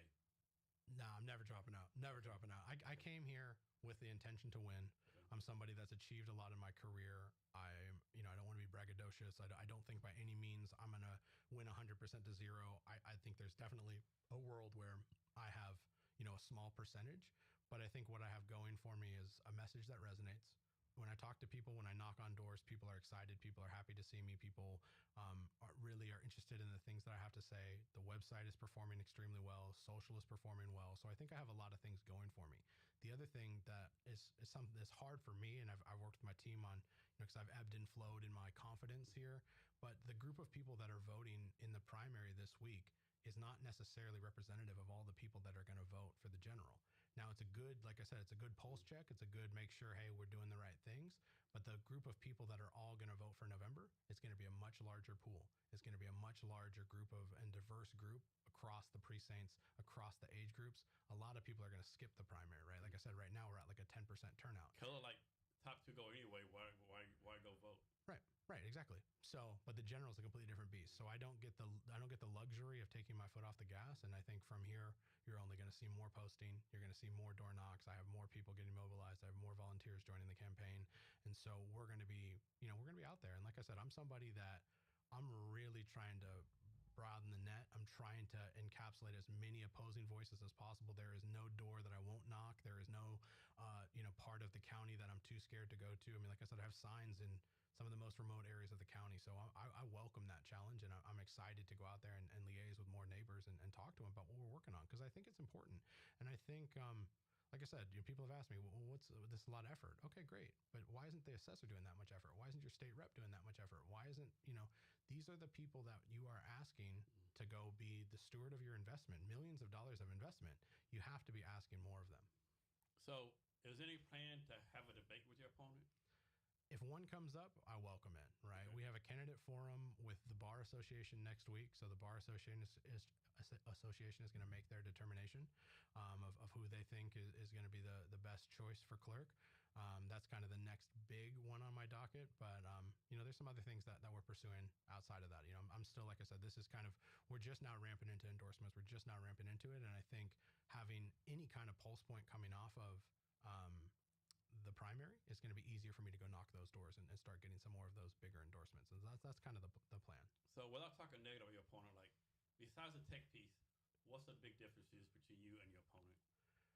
I think number one is access, right? So I'm committed to being somebody that you can access at any given moment. On my website right now, you can ask me a question live, and I will answer. And how long has it taken you to answer these questions? My stated goal is 24 to 48 hours, but sometimes faster than that. Just depends on kind of what my day looks like, and obviously when you're the clerk, it could be longer. But that's kind of the goal that I'm working towards. And then I'm going to host monthly Q&As with anybody willing to attend. Open Zoom, no password required. Come, tell me the good, the bad, the ugly, what you're upset about. I want to hear that. How do you prevent the crazies from going on there? Hey, they have just as much of a right as anybody else, right? And I'll try to moderate it, right? If it's not based off of something that I can address, or if they want to talk about property tax or something like that, like, sure, I want to hear that, but I don't set policy on those things, right? And of course, there's going to be elements of that. But like you said earlier, right? Like, okay, a person hasn't voted in 4 primaries. You still want to talk to them? Yeah. I mean, they're a resident. They're my neighbor. I do want to hear from those people. And there's always going to be folks that disagree with you, but feedback is a gift. And learning from that, there's always something that can be learned. Not everything can be applied, but something can always be learned. So you already answered this question before, but how I put this right. So go into more detail, like what the office actually does. Yeah. And then what your vision of it is for if you win. Right. So like there's kind of 4 or 5 pieces that are really critical to what we do. We're the record keeper, where the court operations kind of go to make sure that the court is flowing smoothly. So quick question. I'm guessing, is the records in like a file, or they're in the cloud? So that's a big point of contention, right? Like right now, we're trying to transition everything to digital. So in district court, if you get a parking ticket or you have a misdemeanor crime, everything they do is paperless. Everything in the Superior Court is still on paper. I mean, I'm still pulling 3-sheet carbons like old school credit card receipts, right? So I want to see that getting digitized as much as possible, but we need flexibility in our records department to be able to do that in real time. So there's some things that need to happen on the record side, and some of that is not in our control, right? So I want to be clear about that. Like, this is not a knock on my opponent. Like, some things are set at the state level, things like filing fees, all of that, how we process records. Some of this stuff is set at the state level, but we can build the processes to be ready to do that, right? So in addition to records, like I said, court operations, then we are a passport agency, so you can come get your passport done at the courthouse. We handle all the protection orders, so we have 2 dedicated staff members to help you with domestic violence, sexual harassment in general, vulnerable adult, and we have dedicated staff helping you do that. And those are kind of the main buckets of what our job does. But within all of that, there is efficiencies in, like you said, of how we handle those records and processes digitally. There's efficiencies in how we plan our labor and hiring. And then there's efficiencies in how we actually stock this office and how we make sure that we have everything that we need, and we're looking at our contracts and our grants as closely as possible. So I think when it comes down to the nuts and bolts of what we're trying to do, it's modernize the operations, try to find as much savings as humanly possible everywhere, leave no stone unturned, and then ultimately create services that are more present, higher quality, and ready for your day in court. And so I think if we can achieve all of those things, that's a huge win. And when you look at the budgets as a whole, the clerk's office is maybe a $6 million budget. So it's not by any stretch of the imagination a lion's share. However, there is 39 counties in Washington. So if we can build the model process for the clerk's office and share that across the county, now that's a force multiplier. And then if I can do that across a couple other positions in the county or other counties in the state, you can start to see how these numbers start to add up. And so I think it's really just about building an office that is incredibly transparent, is deploying technology aggressively, and is trying to maximize the effort for the citizens of Kitsap County. That's a message that resonates in every district, right? That's something that will apply to every district in this state. And that's how we start to turn this ship around when it comes to the deficit and the budgetary decisions. And do you actually work for the Kitsap Superior Court right now? I'm a full-time staffer there today. So I work 40 hours in the court all day, every day, whether that's on the front desk or certifying passports. I spend the majority of my day in court. So I'm the guy that's, like I said, helping swear people in, helping deal with the exhibits, helping make sure that things are moving smoothly, and I'm taking the notes as well. So I see every day kind of where we're falling short, and that's what's really motivated me to move on. I mean, I've had people not closer than where you and I are sitting sobbing, full on ugly crying, because the judge is saying, well, we can't hear this case for 4 months because you didn't follow the procedure. that's a fixable solution. That's painful. I mean, it's hard to sit there and have to hear that, right? I mean, I've had people I mean, these are horrific decisions that, impact the visitation they have with their kids, impact the amount of money they have to pay in child support, impact whether or not, the money that they're counting on from this settlement might be the money that helps them make a house payment, right? And then there's people that are also in the midst of getting evicted, right? There are people that are trying to understand and navigate that, right? So, I mean, this is, when you come to the courthouse, it's some of the most traumatic periods of your life, and we have to be more apathetic or empathetic to that, and we have to be better equipped to make sure that you have you have your fair shot. Like you said, the justice system is not perfect, but we have to do a better job of making you feel prepared for your day. So talk about the one instance or one time or what happened where you were like, you know what, this is just some bullshit, and I'm the only person that can fix this. I mean, just that example, right? I mean, it was a divorce case. A woman came into the courtroom. Every week there's a calendar called pro se dissolution, right? And pro se means you don't have an attorney. So these are people that don't have an attorney. She came in, she wanted to get her divorce finalized so that she could have summer vacation planned out for her kids.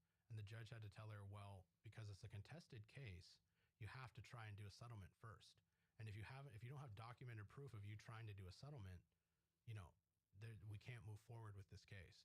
And settlement conferences are getting scheduled out 3 or 4 months in advance. And that's a separate meeting where it's you and a judge on Zoom and the other party, and the judge is going between rooms trying to help you settle it privately instead of trying to handle it in open court. And it's an important step in the process, but that person didn't know that. And now they're facing down, okay, so this was like, in May of this year, they're not even getting a settlement, an opportunity for the settlement to occur until August. So whatever that parenting plan said, if it was every other weekend, 1 day a week, whatever it was, that's in place now until then. And it's like, I could have told her in 5 seconds that she needed to have a settlement attempt beforehand. We could have told her that at the front counter. That's not saying that the employees at the front counter don't know that or they didn't get that opportunity. I mean, we have a lot of people in that office all the time, right? It's not a failure of any one person. It's just saying, okay, we sell you a kit of paper, right, that says, okay, here's all the documents you need. But we don't do anything after that. We're just like, okay, here's all the paperwork that you need. Go ahead, figure it out. And then if you bring something wrong or right or whatever it is, we're not lawyers, so we can't tell you, okay, legally this wasn't done right. But what we could have done was said, okay, here's the paperwork, here's our YouTube channel, go watch 15 minutes and understand how this process is going to work end to end, all the things that need to happen in order for this case to reach resolution, and now you're much better prepared, right? And now you've also not wasted $400 on a dissolution case that can't move forward until you jump through some more hoops. So I'm pretty sure that in court, like there's murder trials, divorce cases, you pretty much see a lot of people at the Worcestershire, right? But you talk about one instance where like something happened, like, man, you know what? My outlook of humanity is kind of brightened now because this person did the right thing or something like that. I mean, definitely, right? I mean, you see some absolutely heinous crimes happen, right? And you listen to some victim statements, and you listen to just some. You see the worst of your neighbors, right? I mean, I think that's the hardest part about being a clerk that I didn't realize just joining as a deputy is like, man, every police report is like, oh, hey, if you're at the Walmart, this is a high crime area. This is a known drug trafficking area. This is a known sex trafficking area. And I'm like, that's 2 blocks from my house. It's a lot to deal with, right? But I'm consistently impressed and emboldened by the fact that the work that prosecutors and law enforcement does on a day-in, day basis. I mean, it's being a police officer in this country is not easy, right? It's not easy, and it's a thankless job, and there's so much attack on police right now. But I had no idea the total scope of things that they had to do, the total scope of the people they had to work with. I read these police reports, when they come into court, and I'm like, man, I'm so thankful that they, handled that. Somebody else didn't do it, and people's lives are being saved every day, right? So there is positive stories that come out of the courthouse too, but it's definitely a learning curve. It's a learning curve. Yeah, I would argue police officers are more social workers now versus police officers, unfortunately.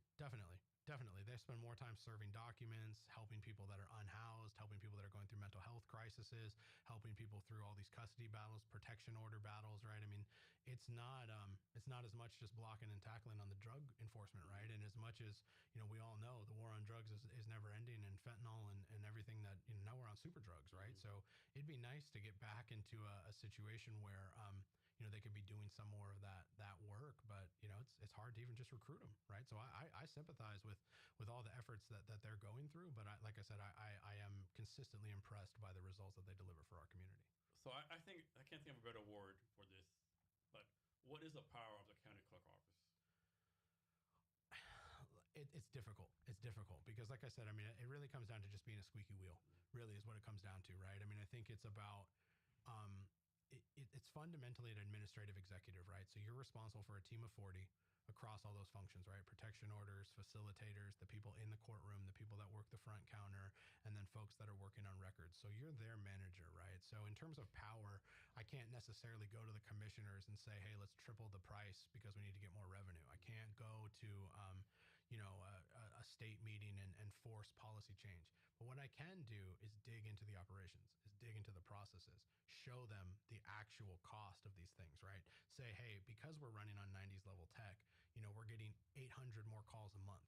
We're getting 1,000 more calls a month. If every call is 3 minutes, that's 3,000 minutes. That's 50 hours. Like breaking that down into something that actually shows those cost savings, helping them understand where we're falling short, helping them understand all of those places where there is opportunity for growth and expansion, and bringing them solutions that might address a revenue gap, that might address an overcost, and then partnering with them and the people at the state level to start effectuating that change. And then by building out that process, that's where, like I said, then I'll be able to kind of expand that to some other offices as well. So I think it's about just being somebody that says, hey, I'm bringing a fresh perspective. Here's what I'm going to do.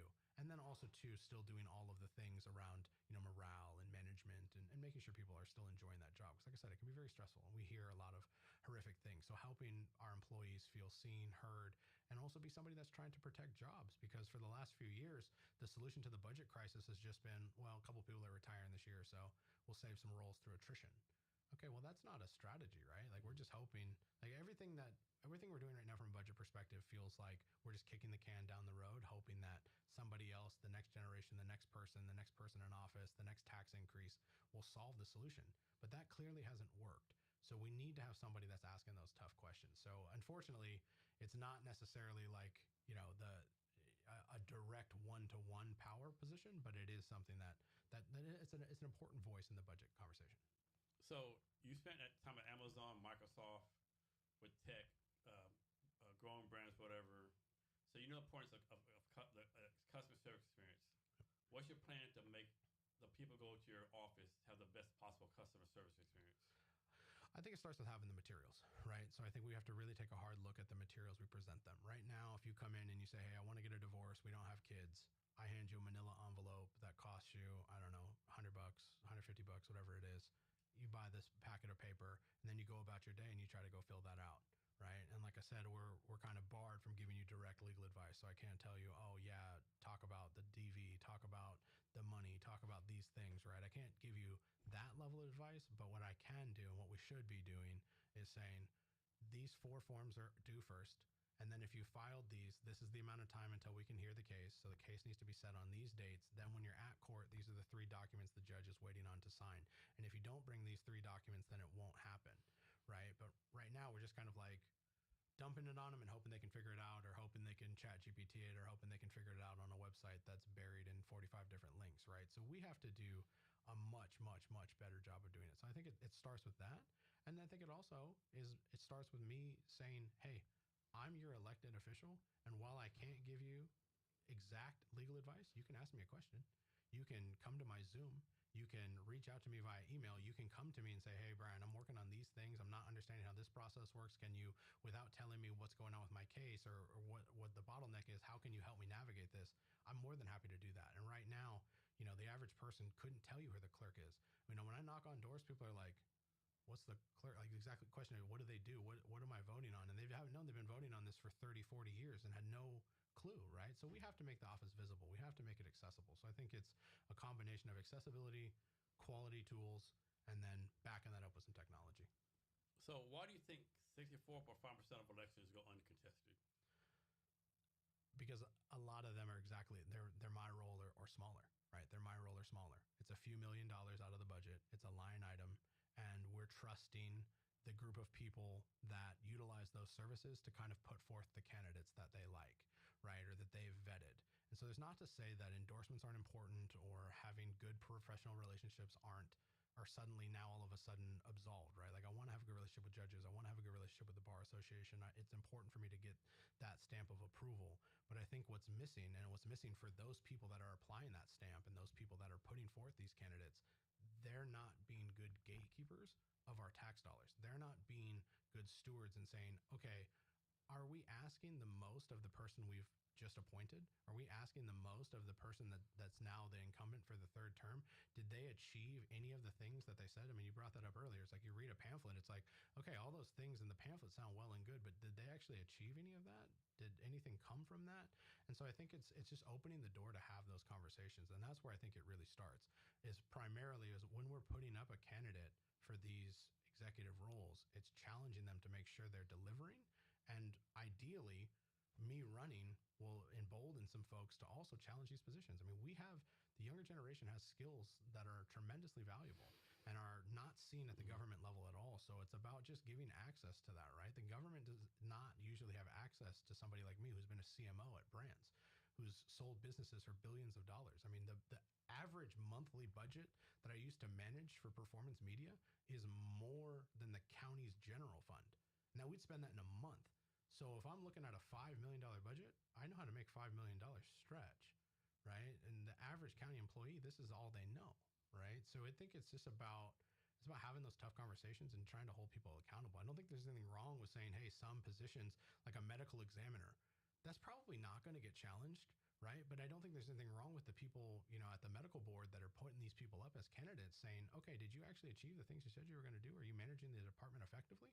We don't necessarily always have to have every role being challenged. I'd love to eventually get to a world where every role is being challenged, because I do think every role is critical, but I think it's also naive to think we're going to have that amount of impact just off one clerk's race, right? So I want to just kind of get those conversations started and get in front of those organizations that are kind of that kingmaker role, and making them understand like there's more at stake and there's more happening behind closed doors than what you realize, right? I mean, the people at the Bar Association, when I talk to them next week, I think the prevailing idea is that, I'm somebody that's not qualified, or I'm somebody that, we should summarily dismiss because they like the opponent better and he's been there longer. Doesn't mean that, he still is not a quality clerk, but it is something to say like, there's clearly a difference in skills. There's clearly a difference in approach, and we should be welcoming and curious about those differences. And that's where I think we're missing that at local government. So let's suppose there's someone in Kitsap County, they haven't voted for county clerk in like 6-8 years, and actually haven't even voted like 10-12 years. How would you convince this person to vote? Well, I hope it starts with them getting curious about the voter pamphlet. I hope they take some time to read our statements and read what we're about and read what we're doing. Then I hope that they take some time to Google me. I mean, I'm very discoverable. I'm easily found. And so I think it just starts with wanting to do some research. It starts with wanting to be curious about what's going on at government. And hopefully that's somebody that's also seen my signs. And that's somebody that maybe I've knocked on their door, right? So I'm counting on kind of the things that I'm doing as outreach as something that gets them excited to learn about a role that they haven't cared about before. And if after all of that, it's still something that you write in Darth Vader, well, I can't fix every vote, but at least I'm starting the conversation. So at places like Microsoft, Amazon, Boeing, tech companies, tech startups, the mantra is like move fast and break things right. Government is probably complete opposite, right? And I kind of asked this before, but how are you gonna like combine the two, right? Yeah, I mean, I think that's definitely always been my mindset, right? It's get to 51% and go, and we'll figure out the pieces where they fall, right? But that's the beauty of being somebody that's young. That's the beauty of maybe the naivete that I bring, right? I mean, I think that's saying, hey, I'm out here willing to experiment. I'm out here willing to understand. I'm going to listen to feedback, and I'm going to move quickly. If a solution isn't working, we're not going to sink 30 years in this office and just hope that it works. My bravado is not big enough to where I think all my ideas are perfect, right? But I am going to bring that fresh look and that discipline to say, here's why we made that decision. Here's all of the things that we expected to see. And if we did or didn't, the data is going to tell us that. And I'm going to make the decision that the data supports, right? If the data says do more of it, we're going to do more of it. If the data says that's not working, then we're going to cut it, right? But we're going to be moving quickly. And by being somebody that's not, I don't have a direct supervisor. I don't have a direct person stopping us from attempting these things. We'll be able to move in that kind of same startup environment. So that's why it's the perfect role for me, because it's a small budget. It's a budget that I feel very confident in owning, and something that I can start moving those chess pieces around the board, and we'll see kind of where the pieces fall. But not somebody that's so stuck in the ways that we used to do these things, or it has to be this certain way, or it worked like this for 30 years. Okay, well, things are changing. The world, information moves at the speed of light, right? Like everything is changing every second. So it's about being fluid and being open to those ideas. And like I said, I learn more and I have more fun having conversations with people that oppose those ideas and are trying to bring me that feedback, because that's the only way we learn, right? And I think right now, a lot of times those people that aren't voting are feeling like their voice isn't being heard, feeling like they can't give that direct feedback, or when they do give that feedback, it's not being actioned. I'm going to at least attempt to model that as best as I can. So that's where the learnings from tech, the learnings from how we approach business and solutions, I'll be able to translate that. And then everything that I've built around custom analytics packages, really well-crafted documents, plain language writing, all of that is going to help tell that person, this is what's working, what's not. This is why I did that. This is what I learned. This is kind of what we're trying to solve for. Because right now they're getting none of that. Well, are there any like universities or colleges in Kitsap County? We have Olympic College. We have Olympic That's College. A junior college. Yeah, but it's it's one of those ones like North Seattle, they do bachelors now, right? So like a lot of these community colleges, they're doing bachelors, right? But I think our big focus, like I said, is military. But I would say public schools at Kitsap are some of the best in the state. I had a friend that was going to public school with me here. His parents moved him out to Bainbridge. He went to Bainbridge High.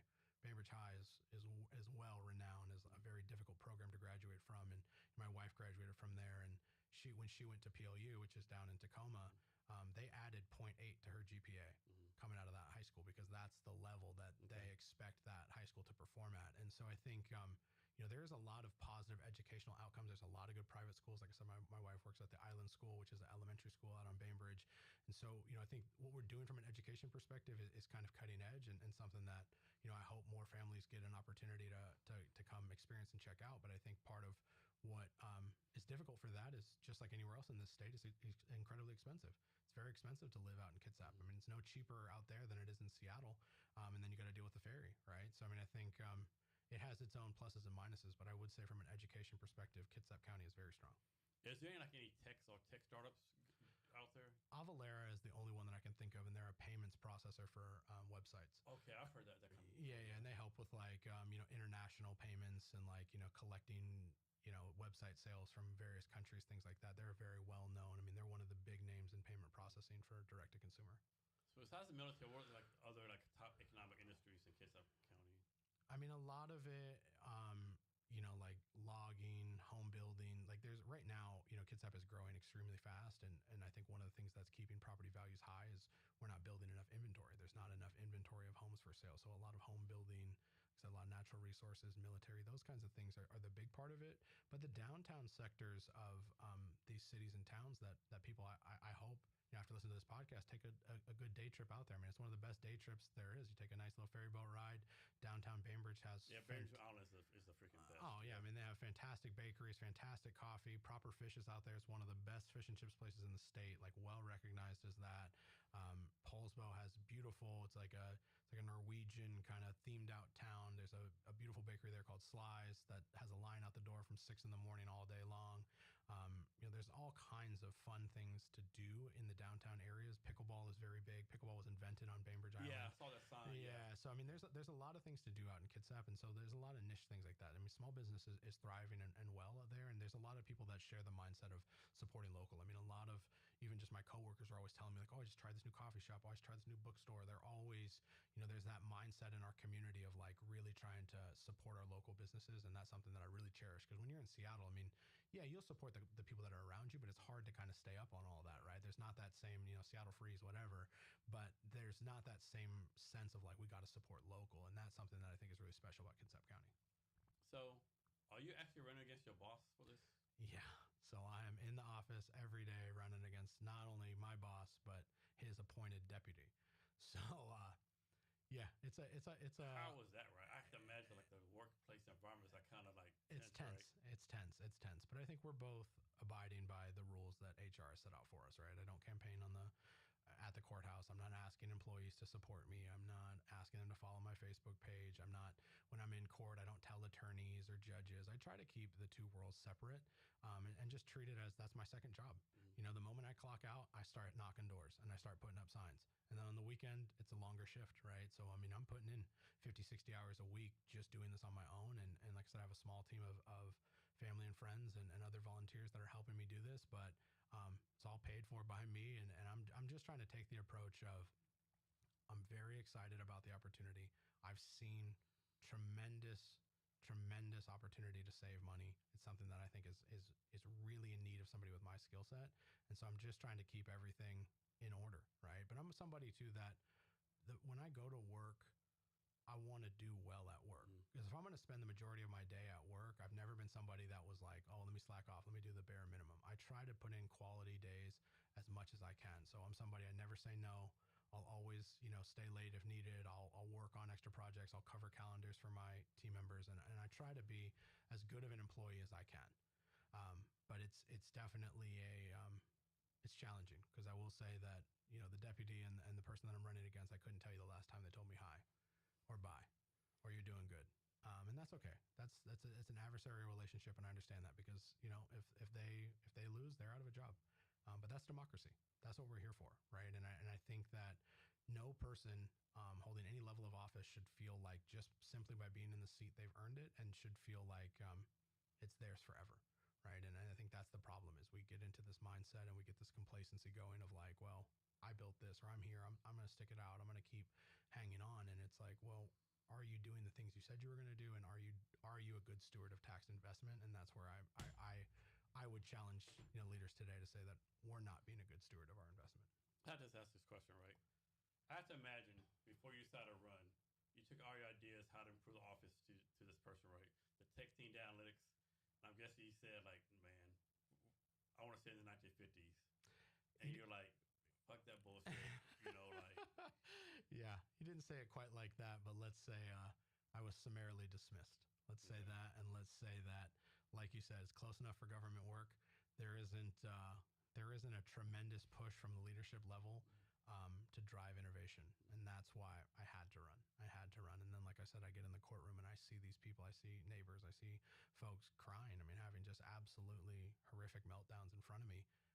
Knowing it's a very solvable issue. It requires there's no cost associated with me filming 20 or 30 or 40 YouTube videos. It costs nothing. It doesn't cost the company. Like, I'll do it on my own time. It costs my time. Like, exactly. Yeah. I won't charge the county. I'll do it on my own devices if I have to. I'll host it privately.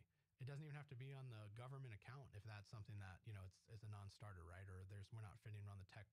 Like, there are ways to do this for such minimal investment that are just being overlooked.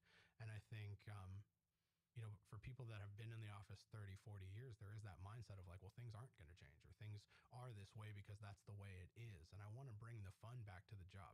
I mean, we are stamping pieces of paper. We're not curing cancer. We serve a very important part of the government role in how justice is carried out, but it shouldn't feel so overbearing. It shouldn't feel so stressful. It shouldn't feel like there is no hope, right? I mean, I think a lot of times, you just see the worst in people, and you have to deal with that for weeks on end. Like, I think about that person that's getting ready to be on that murder trial for a month and a half. She's going to have to literally watch crime scene video, bloody walls and everything else, right? Like, it's a very stressful role. And so I want to bring the fun into that. I want people to feel seen, heard. I want people to feel like, man, this guy's got our back. He's trying to make the job easier. He's trying to protect jobs. Because I think for me, when I look at this budget, the first layer that we're going to do is literally, what can we do to not reduce headcount? Like, what can we do to save jobs, right? Because so much of what's going on in our country right now is just economic pressure, right? I mean, there's so much pressure. It's getting so much costlier to live in this country. And just saying, well, we need to cut 2 positions, we'll stack rank them, and we'll cut the bottom 2. I mean, that's, you're messing with somebody's livelihood, right? And so we have to do a better job than what we have been doing. And I want the people that I work with to feel like they got somebody in the seat that understands the struggle of the role, understands how stressful it is, and is trying to bring some levity, is trying to bring some security, is trying to help us be prepared for the future, and leaving no stone unturned before we start saying, okay, reduce headcount. Because if the sales tax doesn't go through, they're talking about reducing 60 staff members in the county. Now, not all 60 are going to come out of the clerk's office, but they're going to ask us. They're going to ask every department. They're not just going to leave some critical functions might get out of it, like jail staff. They might get out of it, but not every department is going to have that luxury to say like, well, we like our people. We're going to have to prove it. We're going to have to showcase why that investment matters. And so that's what, emboldens me to keep going on. And, the employees that I speak to privately, like I said, I don't, campaign at the office, but I know that they understand that I'm part of that union. And I grew up in a union household. My mom was a postal worker her entire life. My dad worked in the steel mill.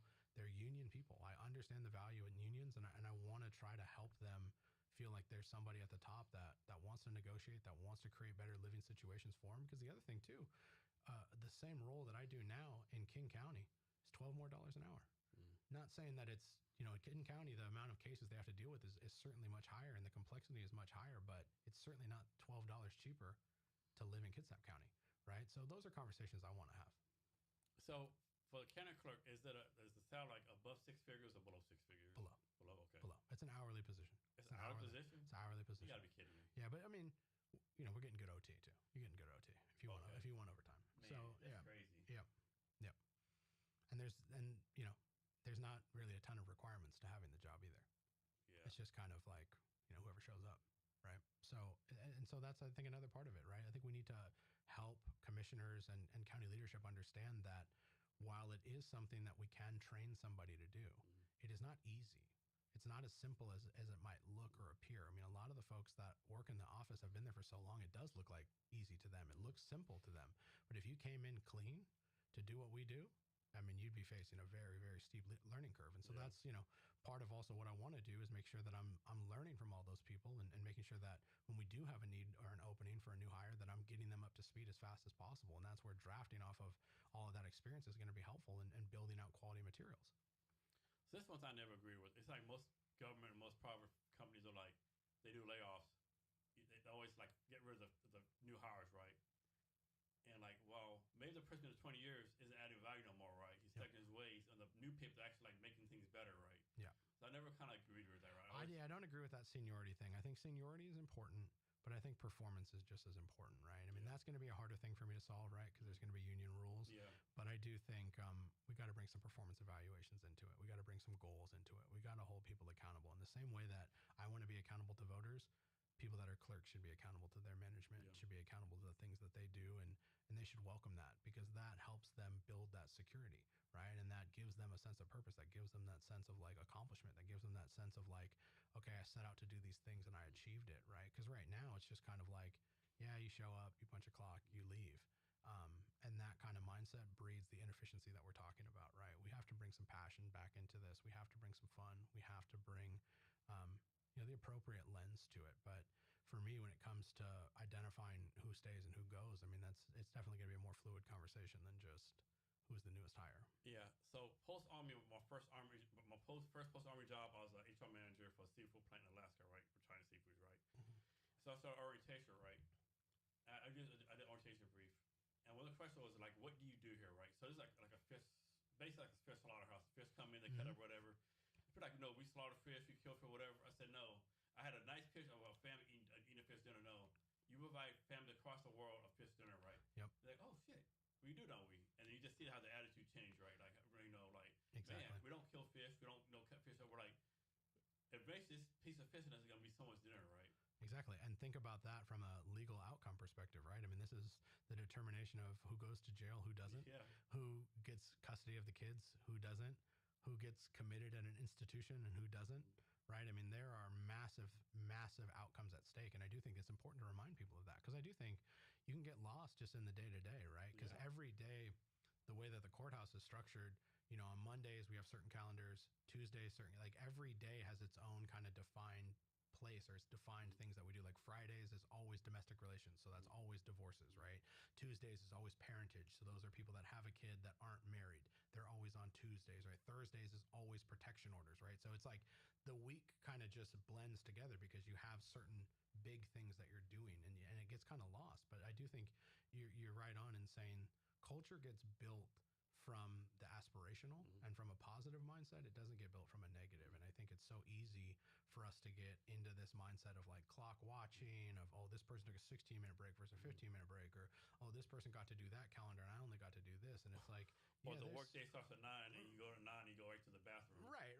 Exactly. Those are things that that doesn't matter. That doesn't matter, right? Culture gets started from the top down, right? And that's where I think leadership in the clerk's office has much room to improve, right? Much room to improve because there's a difference between management and leadership. So let's talk about mental health, right? So how does this work? Like, suppose there's a jury member and the trial and so some person macheting like 7 people, right? Mm.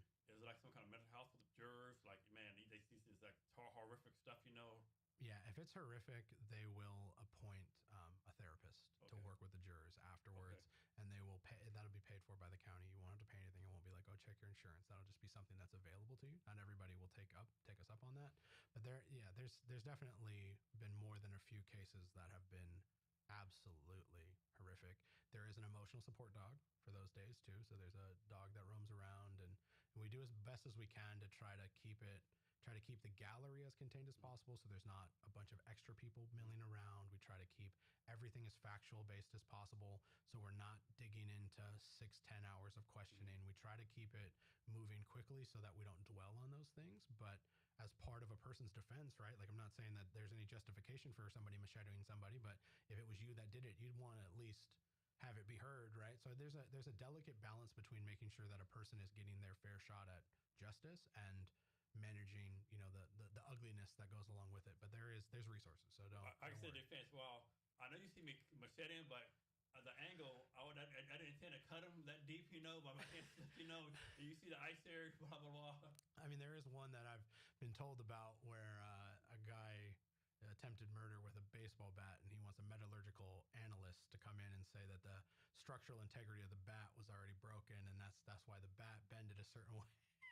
So there's definitely there's no shortage of gamesmanship, right? But that's the adversarial nature, right? That's part of it. He gets his chance to say that, whether you believe that or not. And maybe it is true. Like, I'm laughing about it, but I don't know all the details, so maybe that is the case, right? So I think it's an important component of our justice system. Regardless of how outlandish the idea, regardless of how outlandish the defense, you are presumed innocent, right? And that presumption lasts all the way until the end. So it's on the state, because at the end of the day, you could murder 5 people. You don't have to take the stand. No. You don't have to call one witness. Nope. You don't have to ask a single question. You don't have to speak. So it's on the state to prove that, right? And I don't think that needs to change. But beyond a reasonable doubt. Yeah, exactly. That's a pretty high standard. That's a high standard. That's a high standard. And I do think we need to hold people accountable to that. I do hold people too. accountable to that. I do too. So is that part of the jury process? Like, like does the defense or prosecuting attorney ask Jason Kavanaugh to say, just so you know, like you're gonna see a lot of blood and guts and violence. Can you handle that? Yeah. If I say no, like you're out. You're out. More than likely, you'll be out just based off of that, right? So like I said, for those really horrific cases, they'll start with a questionnaire. So all 60 people, we usually call them in groups of 60. That's why I keep coming back to 60. So we call. But what do they say? Not only not scared, but I actually love this kind of stuff. They're like, well, and then they might, get out of here too. Exactly. When jury selection starts, right? Like I said, we'll start with that questionnaire. A lot of people will get weeded out, right? And then from there, even if there is something like that, the attorneys will just mark that down, and then there'll be a time at the end where they can say, like, okay, 28's out, 46 is out. Like they already, as part of that process, they're building that out. So the first wave is just kind of getting us set. Then there's a whole question and answer section with the attorneys that they'll get 60 to 90 minutes to talk to everybody individually. And then when we get to final selection, they'll be passing the clerk a piece of paper that says, okay, I'm good with this jury, or I want to excuse number 2 or number 4 or number 6. And then they have a certain amount of challenges that they're able to use. And so some of those people, based off the way they're sitting, so this comes back to the number again, right? The first 12 are going to sit here, and then the next 12 are going to sit in that first row. Those exclusions, they can be calling people that are sitting in that first row, or they can be calling people over here. But if you're at that stage and you're sitting in the way back in the rafters, just sit there. You're going to be done. You're not going to be called. And then you're off the list for 2 years, rather than trying to come up with all the crazy excuses. Oh, this, that, blah, blah, blah, trying to, disguise your answers to get out. A lot of people more than likely are going to get dismissed from this. So that's why I try to tell people, like, enjoy the process, experience it, try it out. You're going to get in and out faster if you just show up than you are trying to fill out the paperwork beforehand. Because there is an element, like, beforehand when they send you the summons, you can say, like, oh, I'm over 75. If you're over 75, you're out. If you want to be, you're out permanently. And then, there's other things you can say, like, I'm taking care of a sick adult, or I have kids at home and I'm the only person that can take care of them. There's things like that where you can do that. Like, I'm a drug addict. Right. But if you do that and we excuse you, all that does is just recycle you in the list. So you're still in the active list. Now, it's not saying, it's all determined by random. So the people that actually are the ones that call the jury, they don't see how that process, the system just decides and sends the summons out. But if you get dismissed from the piece of paper before showing up, you just get recycled. You're back in. But if you show up and then you don't get called, you're out for 2 years. Okay. So you save yourself more time and heartache if you just show up and try. So during the jury process, do the defense and prosecutor kind of like make trades? Like, hey, I'll get rid of number 11, you get rid of number 7, or you keep 10 in, I'll keep 5 in? Occasionally. Okay. Occasionally. Not always. I mean, they're definitely free to do that if they want to. But more often than not, they keep it pretty close to the vest. More often than not, they keep it pretty close to the vest because that's like, there's that show, I forget the name of it. There was a show for a while where there was like a guy that was a jury consultant, right? So like very wealthy people could afford a jury consultant where they're actually like looking at the psychology, they're looking at who to pick. Like there's a science to this process. So more often than not, it's just saying, okay, before we've even brought people in, the judge will let them know how many challenges they get. Mm-hmm. It's usually 6, sometimes it's 8. And if it's crazy, sometimes it could be more than that. And then they can use any or all of that. Can someone volunteer to be a jury? Like come to court one day, hey, I want to volunteer my skills to be a jury member. No, I wish it was that easy. My dad would have been first on the list if that was the case, right? My dad would have been out there trying to get on every case if that was how it went down. No, you have to be called. You have to be called. So this was supposed to be a long time ago, right? It was actually a viral kind of funny. So this guy wanted to like, I got a jury summons today. Are you kidding me? You want me to decide if someone go to jail or murder or whatever? Like I'm dumb as fuck. Yeah. Like why is that not a full-time job? Like right. Full-time jury person, right? What's right. going on here, right? Right. Like if I pick for jury, these people they're screwed. Yes and no. Yes and no. I mean, I think that person brings a valuable perspective to it, right? Because that person is going to think of questions. They're going to think of issues.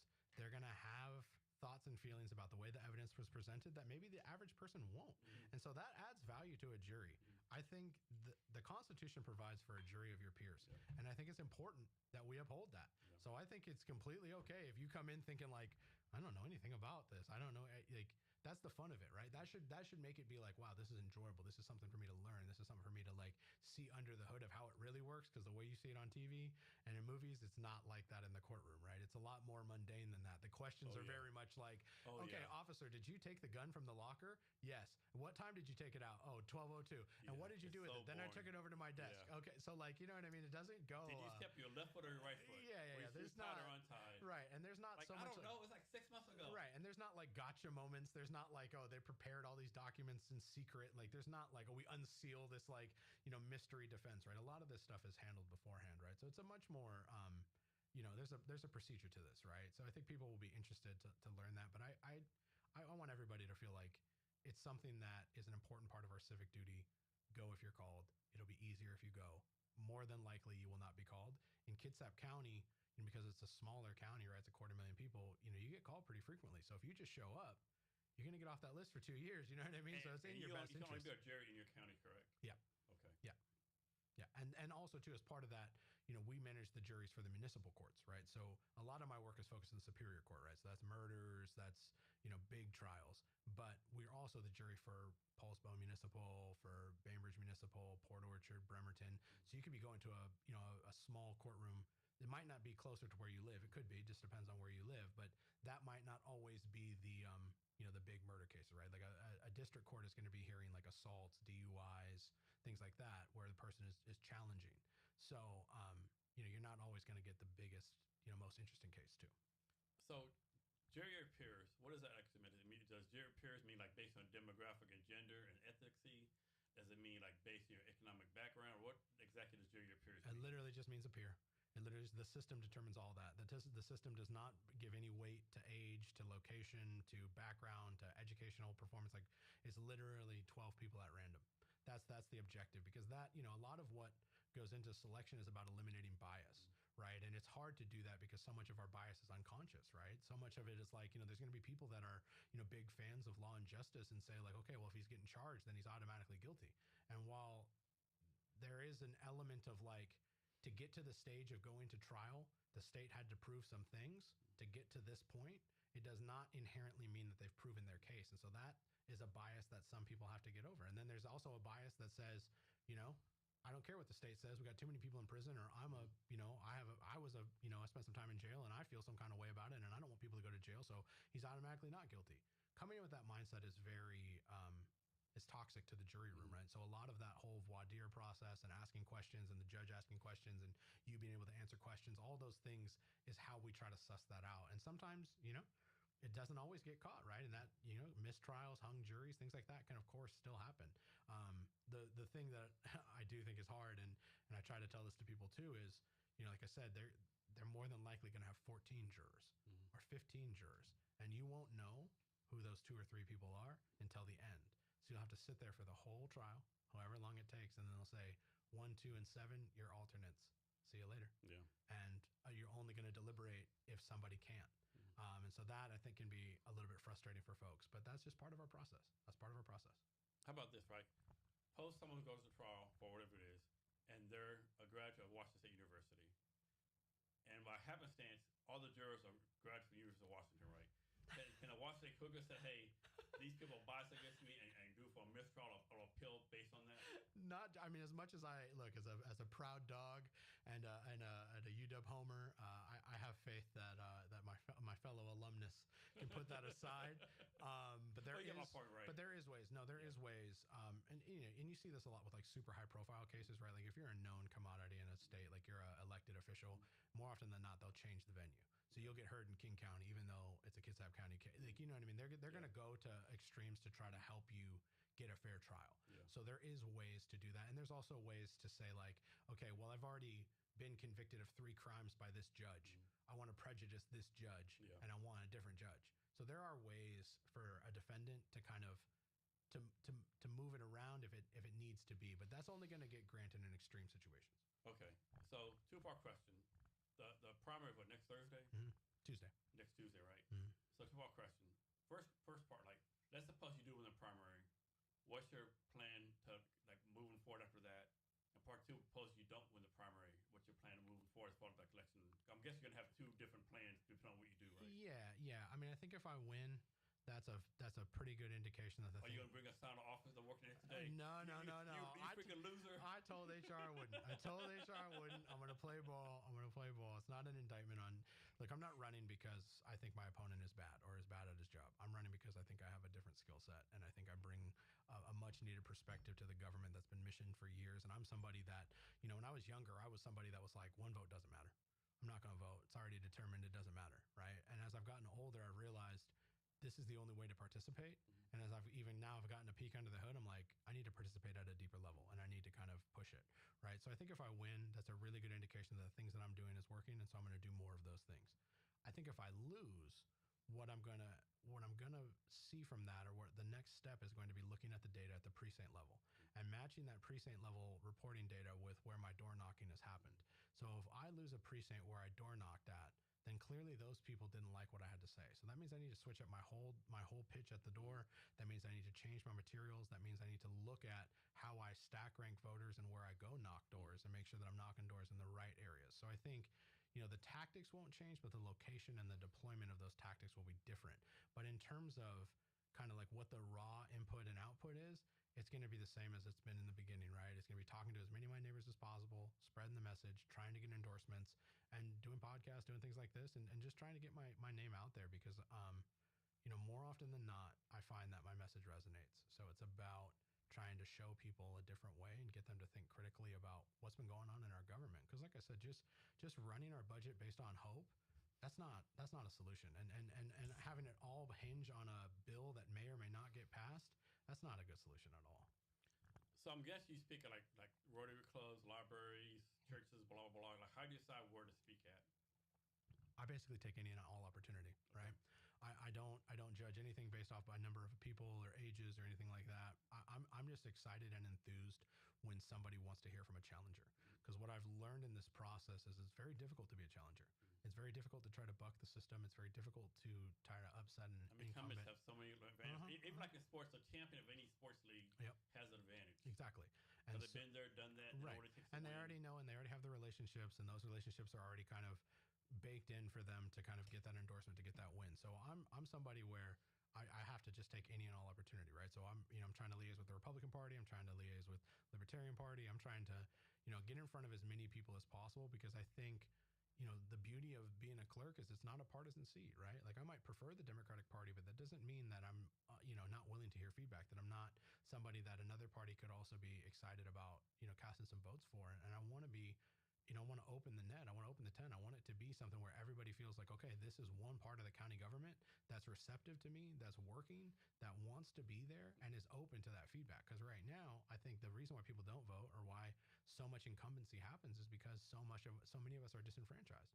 Like I said, like I don't want to vote because I know it's just foregone conclusion, or I don't agree with the Democrats at all, or I don't agree with the Republicans at all, and I don't feel like I have a choice. It's like, no, I understand that, right? I don't think anybody is a silver bullet, right? I don't think any one party is going to be able to solve all of these issues all at once, but we got to have a competition of ideas. That's what America's based off of. That's what it's all about, and it's about the every person, the neighbor, the local person stepping up and running. That's what makes America special. And I think what gets lost now is like, if you want to run for president, it's like you gotta have $300 million, you got $400 million, you gotta have exceeding amounts of money to try to run for president. And so it's like, I want to get back to grassroots. I want to get back to people that they're known in their community. They know the community has faith they're doing good work, and that they're accessible and accountable when things don't go well, right? Like I don't think even all my ideas necessarily are going to work, right? I don't think everything I do is necessarily going to be a guaranteed win, but I want people to feel like, man, this is somebody that's excited to go to work every day. And that's why I try to, when I knock on doors, I'm like, look, I've been working there for a year. I wouldn't keep doing this. I wouldn't stay here if I didn't think I could affect some change. Because I'm infinitely hireable. I can do so many things, but I think this is a true passion and a calling. I think I found something as like kind of the next phase of my career of like, man, this is something that I'm so passionate about this. Like, I really think it's a fixable problem. It's a very big and nebulous problem. I don't think any one candidate or any one politician is responsible for it. But I do think if there's enough like-minded folks like me that really want to push the envelope and try something new, the results are going to speak for themselves. And we start digging ourselves out of this hole, because $30 trillion in debt is not sustainable, right? It's not sustainable. And you have people setting policy, like I said, that are not somebody you would not trust to shop a loan, that are not, they're setting policy for things that they'll be long dead. They'll be long dead, and their policies impact that, right? So that's something that I really believe has to change. So what's your response to this? Someone says, man, Brien, you have this background and all these companies, blah, blah, blah. You easily make six figures easily. This may be something mentally wrong with you to want to do this, right? Maybe not. Maybe not, right? I think I'm pretty sane. I think I'm blessed to have been a part of exits, right? I think what was hard for me in that transition to becoming a consultant is I came off of two very big acquisitions. I mean, we're talking billions of dollars, and I did them back to back. And so I was like, this just happens all the time. And now you see, right? M&A has cooled, right? The amount of investment has cooled. There's so much going on geopolitically. There's so many unknowns. The amount of checks getting written for brands is getting smaller. The scrutiny that's placed on them is different. So I just raising money now is so freaking hard right. now. So I got very lucky, and I'm blessed to have been in this position. But I feel like I'm somebody that has the flexibility to do it, right? Like, I own my own house. I'm financially secure. I'm investing my own money. I'm not taking donations. I'm not asking my friends and family. I'm not asking people I'm spending my own money because I believe in it, right? And so I want people to be emboldened by that and be excited by that, right? I mean, I think that shows a commitment. I'm putting my money where my mouth is, and I'm really focused on trying to affect change. And like I said, I'm somebody too that it's not just going to stop at the clerk's office, because this process, this strategy, the way that we're bringing has implications at the city level, at the federal level, at the state level, and I'm going to share it with as many people as I can. And whether they take it or not, at least you got somebody in office that has that mindset. And if we get a few more people like that together, man, sky's the limit. Sky's the limit. Can your boss legally or illegally fire you? I think HR would have a problem with that. Right? I'm his political opponent, right? I mean, it's a constitutionally. Like, you can say Brian's like not doing his job or doing whatever, I mean, if it could be proven and it was egregious enough, for sure, right? Yeah. Like if I wasn't showing up for work, if I was inappropriate in the courtroom, if I wasn't, if I'm wearing a t-shirt and shorts and sandals in the courtroom, if I'm, if I was doing things that were counterproductive to what we're doing, or if I was detracted from the courtroom, for sure, there are still methods for me to be enforced on. But just coming out and saying like, well, this guy's my political opponent, I want him gone, I'm protected there, and I have the union backing me up on that. But for me, I don't even think about that. I don't even think about that because so not a concern. No, because look, David is a professional. He's a professional. I'm a professional too, and he knows that I'm going to show up to work every day and I'm going to give it the same effort as I did from when before I was a candidate to even now as a candidate, right? If anything, I'm a more measured performance because I'm so like I don't want to talk about it. I don't advertise it. I don't make it a big deal. I'm not making it some issue where it's like, well, if you're supporting him and then I win, then you're on some list of like that's not like that. It's not like that. Like I truly respect him, the office, the work that we're trying to do. I just think my skills are different, and I think I have a different perspective on key issues, and that's what I'm running on, right? And I hope he sees that, right? I hope he sees that. So you're pro-union, correct? As much as a person can be. As much as a person can be. Here's a random question for you. What Republican that's pretty well known, I just learned this the other day, is like very, very pro-union? What Republican? Like at the state level, at the federal level? Federal level, yeah. I only learned this because he was on Joe Rogan podcast. Oh, I don't know who we're referring to. J.D. Vance. Oh, interesting. He said his parents are union. He grew up in a union background. He thinks unions are like what we need because unions like kind of level the playing field. Interesting. He like the reason he thinks like a lot of young people are disenfranchised because they think the system's set up against them. Yeah.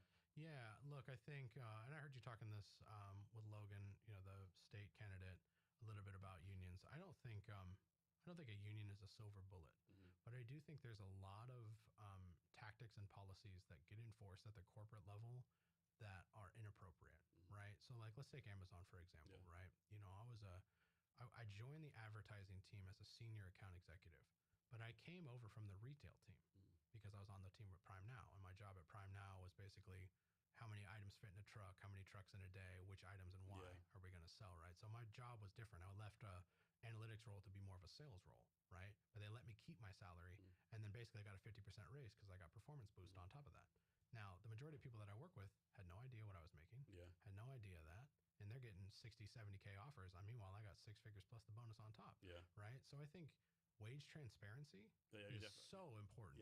It's so important, right? And that's something that unions allow for and provide for, right? And I think we should be talking about it. I mean, so much in this country, financial is like a stigma, right? It's like, oh, I don't want to talk money. I don't want to talk this. I got to keep it a secret. It's like, no.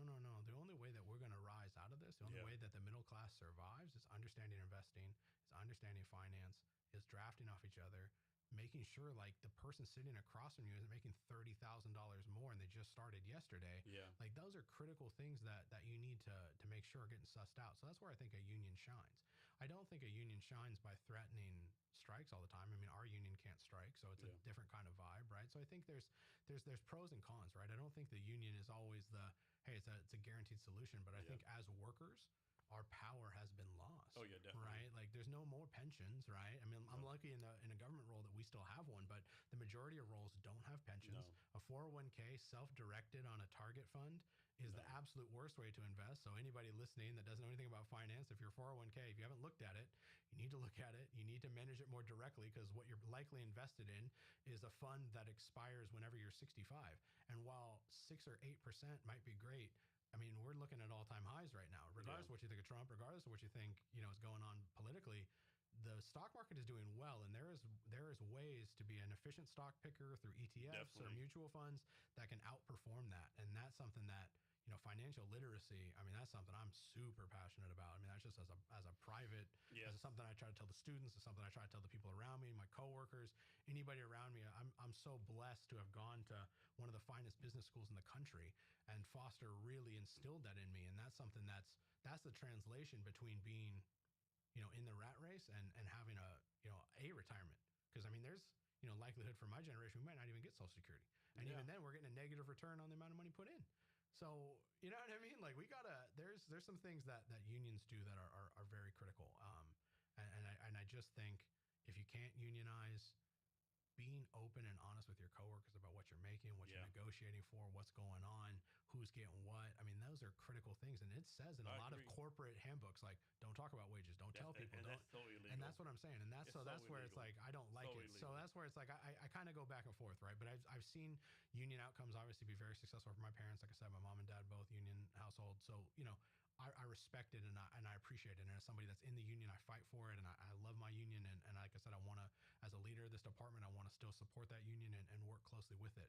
But I also sympathize for those folks that can't unionize. You look at a Starbucks, they'll shut the store down before they unionize, or Walmart, they'll shut the whole thing down. So I know that at restaurants, like I have a buddy that works at a place in Ballard that's like an oyster bar. They're trying to unionize, and I mean, there's all kinds of crazy things that happen once you start that route. So there's got to be an ebb and flow. But I'd like, as workers, to retain the power of the company only runs based off of our sweat equity, and we're getting something for that. And I think the same thing applies to government. But I think that's what gets lost. Is it's like, all the dollars that are in a general fund, somebody had to earn.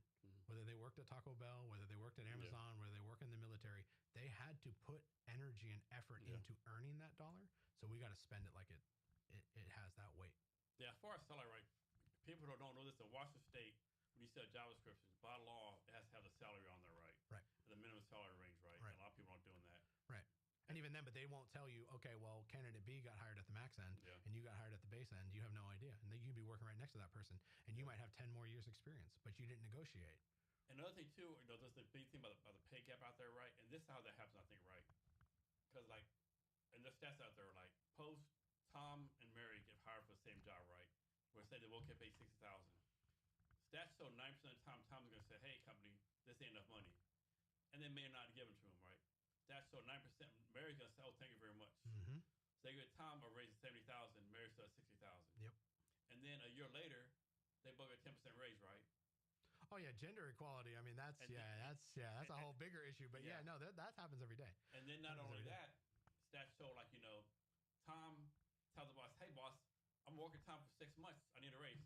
He may or may not get it. Where Mary closed a fucking multi-million-dollar deal, her face say, "Mary, man, you asked for a raise. I'm just doing my job, right?"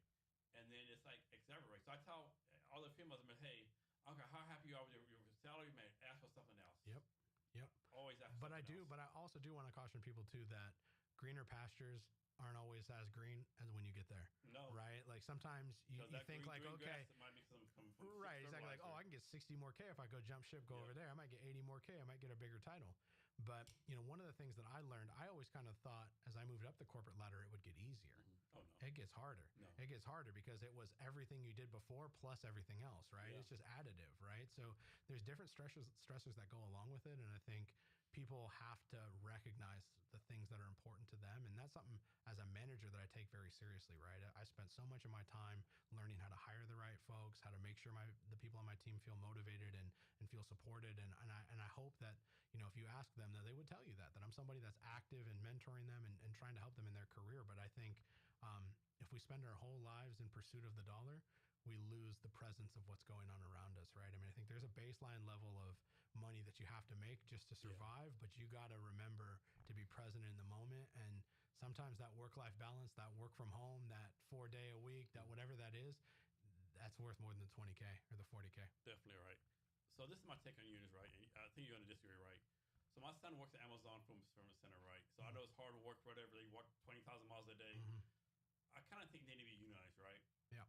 Starbucks, I don't know. Like, you're making coffee, right? You're making spritz, blah, blah, blah. Like, do you really need to be a unit at Starbucks? I don't know about that one. I don't know. It's hard to say. It's hard to say, right? I mean, I think you can get into bigger conversations about tipping culture and everything else too, right? I mean, I think it's hard, right? It's a thankless job, but I think the same issues of wage disparity, the issues in benefits, making sure that Starbucks stays accountable to providing a certain standard of living for baristas. I mean, I think there can be an argument for it. There can be an argument for it, but I'm with you that. But Starbucks provides free college, all the stuff they do. Right. So it's not like they're working like 9 to 5 for minimum wage. Right. So that's what I'm saying. It's not going to work for everybody. And then, like I said, too, being that squeaky wheel, if your shop says, "Oh, we're going to unionize," then all of a sudden it's closer renovation. So you know what I mean. You gotta think through that, right? So there's definitely. I think sometimes workers definitely overplay their hands sometimes. Yeah, you gotta pick your battles. You gotta pick your battles. You gotta be strategic. You gotta think about the things that matter. And striking to get a pension, those days are done. Yeah. You know what I mean? Like there's some things that we're not going to be able to change. Before you strike, you need let me look at the economic Starbucks. So this store sales have decreased by 20% based on 5 months. You might not want to. Right. Yeah. Exactly. You don't want to start open up the hood there too much. But that's where understanding your analytics, understanding where you're at, stack ranking. Of course, like there's definitely. Some businesses are definitely much more unfair. And like you said, like an Amazon person where they're peeing in the truck and, scanned when they get into the warehouse, body scanned on the way out, Fitbits that track their steps. I mean, there's a lot of unsavory practices that happen at Amazon, so I can understand that. So here's what industry I definitely think to be unionized, but I think there will be migrant farm workers. Oh, for sure. For sure. I mean, and plus you got to imagine they got immigration on the line too, right? And they're being held almost as a slave, kind of, right? So I mean, I think there needs to be something happening there for sure. So there's a movie a long time ago. It's Kevin Costner. I think it was in New Mexico or Nevada somewhere. He's a cross-country coach, and all his runners like migrant workers, right? Mm-hmm. And they left practice with it. Like we have to go like pick fruit, right? And so, you know what? I'll help you do this. You can come to practice, right? And he said, how much you getting paid by hour? By the hour, we get paid like 2 cents a bushel. Like he's like, what? Yeah. You doing like this for two bucks a bushel? Right. And that's what I'm saying. So there's got to be industries out there that are still heavily unregulated that need that level of support, or just somebody willing to kind of step up and say like, hey, it could be different. But then, like you said too, there's some industries where the ship has already sailed, or you're already making so much that a union's not going to impact the 5% or 6% you're getting every year automatic on your performance. Like, like you said, it's about picking your battles. It's definitely about picking your battles. But I worry sometimes as we think about where AI is going and losing all of these jobs, man, it's going to be tough to replace them. And it's going to be tough to replace them without a union and without somebody looking out for what happens in retirement, or if you even get a retirement, right? Because I expect Social Security age is only going to either increase or it'll go away. Like I'm very concerned about that. That's why I'm getting my Social Security first year I can, right? First of all, I might not live to 63 or 64, right? I'll get a little bit of money when I can. Right. And then, like, man, if I wait to 70, no more Social Security. Right. Definitely got to get it while you can. You paid into it, right? But like I said, the thing that's so depressing, man. I watched a video on YouTube from a Harvard economics professor that showed basically if you put $1,000 in the S&P 500 and let it sit for 65 years, you'd make like 20 times the amount of money that you're making in Social Security. I mean, what we get as payout is, like I said, it's a negative return relative to what we put in, and so it's. And everyone knows Congress pretty much stole everyone's Social Security. It's supposed to be a separate fund, untouchable. And being an old person in this country is it's deplorable, right? It's just like having a mental health crisis. I mean, there's no place to put you. There's no backup. There's no safety net. They're just expecting you to be able to live off $2,000 a month or $3,000 a month. That's not achievable. No. That's not achievable, right? And so it's sad that all the trillions, but all the trillions of dollars we've made as a country to be having our veterans and be having our elderly and people like that having to deal with this amount of homelessness or just overall economic uncertainty. I mean, it's sad. So primaries next Tuesday. The actual election is the first Tuesday of November. Yep. And so whoever wins, when they actually take office? January 1st. Okay. So another two-part question. You win November 4th. Like, what's the transition? If you thought this far ahead, like, what's the transition plan, and what do you want to accomplish like the first 30, 60, 90 days? Yeah, I mean, as far as the transition plan goes, I'm not sure exactly how much exposure I'm going to get into the role in that kind of, we'll call it the lame duck period, because that's what they would call it in the presidency. I don't know kind of what flexibility I'll have to start talking about chief deputy or talking about business management or the other kind of positions that are appointed by the clerk. But I think for me, it's about, number one, just finishing out the year strong, right? I mean, like, if I tell this to people a lot, if every person that's facing a criminal charge today did not take the deal, the whole system would grind to a halt. The whole system would grind to the halt. Everything is based off people taking the deal, right? There is so much backlog of cases relative to the amount of court hours that we have. It's mind-boggling, right? So we cannot lose any court hours. We can't lose anybody. Even in my unit, we can only have a couple people gone at a time. We can't have, the whole, half the team can't be gone, right? Because there won't be anybody in court. So I want to make sure that I'm not causing any disruption to the business, right? That's the first step. But 30, 60, 90, I mean, I think the first 30 days is really about just interviewing all the people that work there, understand where their pain points are, understand what's taking them, what's costing them time, what's costing them inefficiency, what's working for them, how excited they are about the job. Just get a general understanding from everybody as a manager. Like, I have that understanding as a coworker, but as a manager, it's a different ball game, right? So just understanding that. By 60 days, I'd like to at least have my initial audit done. And I think it'd probably be faster than that. But I'd like to at least post an audit result that says, hey, we spent the first 6-7 weeks really diving into our contracts, to our grants, to what we spend on everything. And this is kind of what we found. And then by 60, 90, it's about trying to implement some of those things, right? It's okay, where can we start trimming? Where can we start attempting to find some different avenues. How can we start looking at revenue? Is there something we can do with like a passport event, right? Because a few years ago, we did set up an event where we had like 200 people come to the fairgrounds and we did a bunch of passports. Well, we make a fair amount of money off of that, right? So how can we look at some of those levers to pull? What are some levers to pull on the cost reduction side, and then what's working, and then bring that to the commissioners, bring that to the community at large. So I think it's really like, it's understanding what's going on with the employees, understanding, where the budget is at, and then start testing some of those things. And then from there, it's really about, okay, now that we've kind of got our feet wet on those pieces, now it's time to start rolling out some of those digital improvements, right? Start looking at the kits that we're selling, the YouTube content, all of those kind of video guides, moving on getting people prepared for their day in court. So I think it's kind of a four-pronged approach, but I think it rolls out pretty quickly. So the county clerk, to do something, he has to get permission from the county commissioner. He just do it. What do you mean? Do what? Like, suppose you want, I don't know, implement a new tech stack or like a new process. You just do what you want to do. I'll just be able to. I wouldn't be able. There's going to be flexibility within that. I think where the problem will be is, like you said, government moves slow, and some things might not automatically happen right away, right? Some things might be limited by the technical capabilities that the government has. So then it's about getting the right people in the seats to make sure that we can move those projects forward and we can start implementing the technology that we need. So let's suppose you don't win. Will you like resign or like keep on working for this guy, or? I mean, we'll have to see. I mean, my intention is not to, if I lose, just immediately resign, right? I mean, I still believe in the clerk's office. I still believe in the things that we're working on. But if, my working conditions change now, that because I'm, the opponent that lost, and now all the things change and I'm not as protected as I was before and things start moving a different way, well, then maybe it will be time for me to look for the new thing.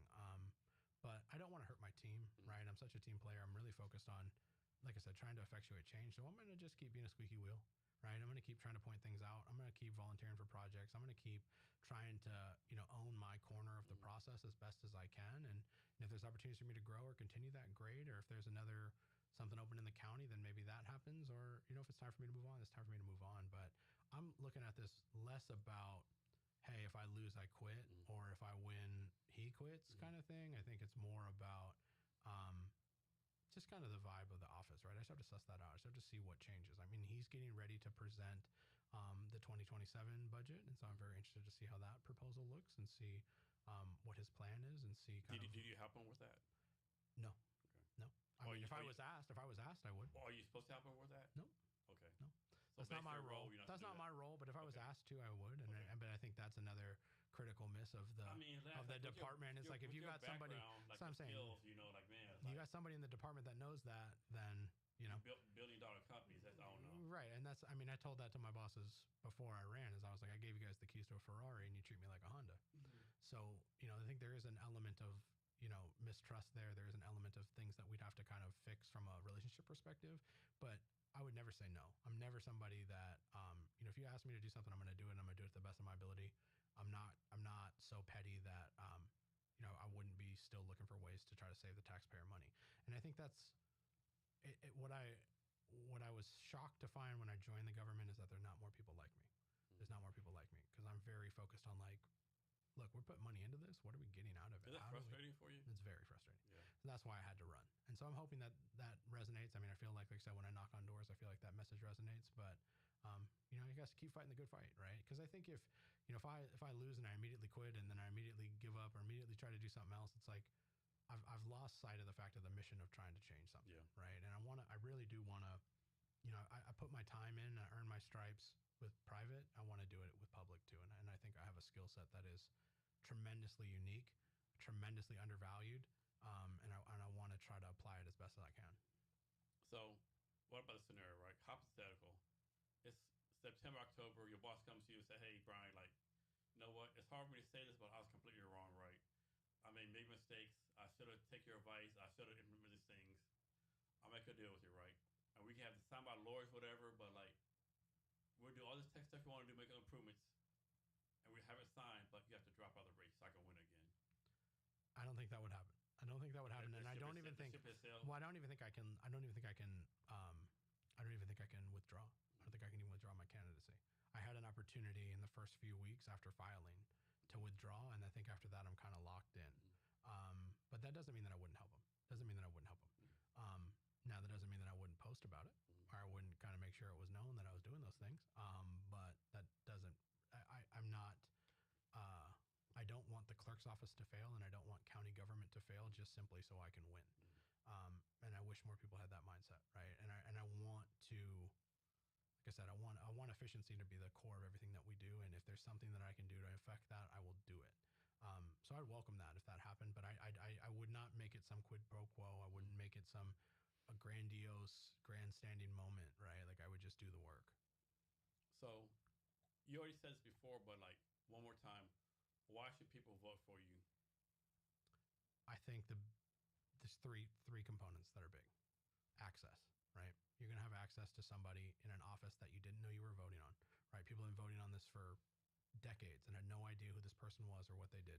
I have a website where you can email me directly. You have my cell phone number on it, and you can ask me questions in real time that I will try my best to answer, even as a full-time clerk candidate or a full-time clerk. So I think it's that access, right? Then I think it's accountability, right? So I've told you, we talked a lot about, okay, what does this look like in practice? How do I drive savings? How do we learn from what's happened in business? How can that be applied to the government? I'm going to be showing you that in real time. I'm going to be giving you live analytics dashboards that I built custom, that I would charge companies tens of thousands of dollars to build. I will build for free and show this to all the residents of the county. This is all public information anyways. This is something that they should be asking for and getting from their government, and showing them the metrics that matter and the dollars and cents of where everything is going. And then finally, and most importantly, it's earning trust. This is a forgotten about business, a forgotten about line item. This is something that deals with the most traumatic times in a person's life.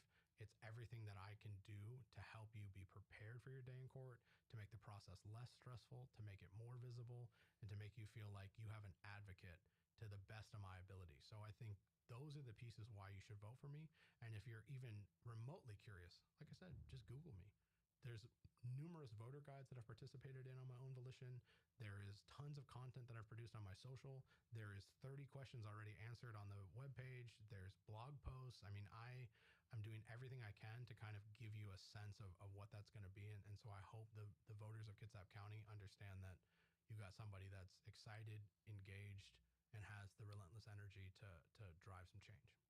Brien, is there anything else I haven't asked you yet, or anything else you want to talk about? No, I think we're doing good. What's the name of the person who connected us? Kaylin.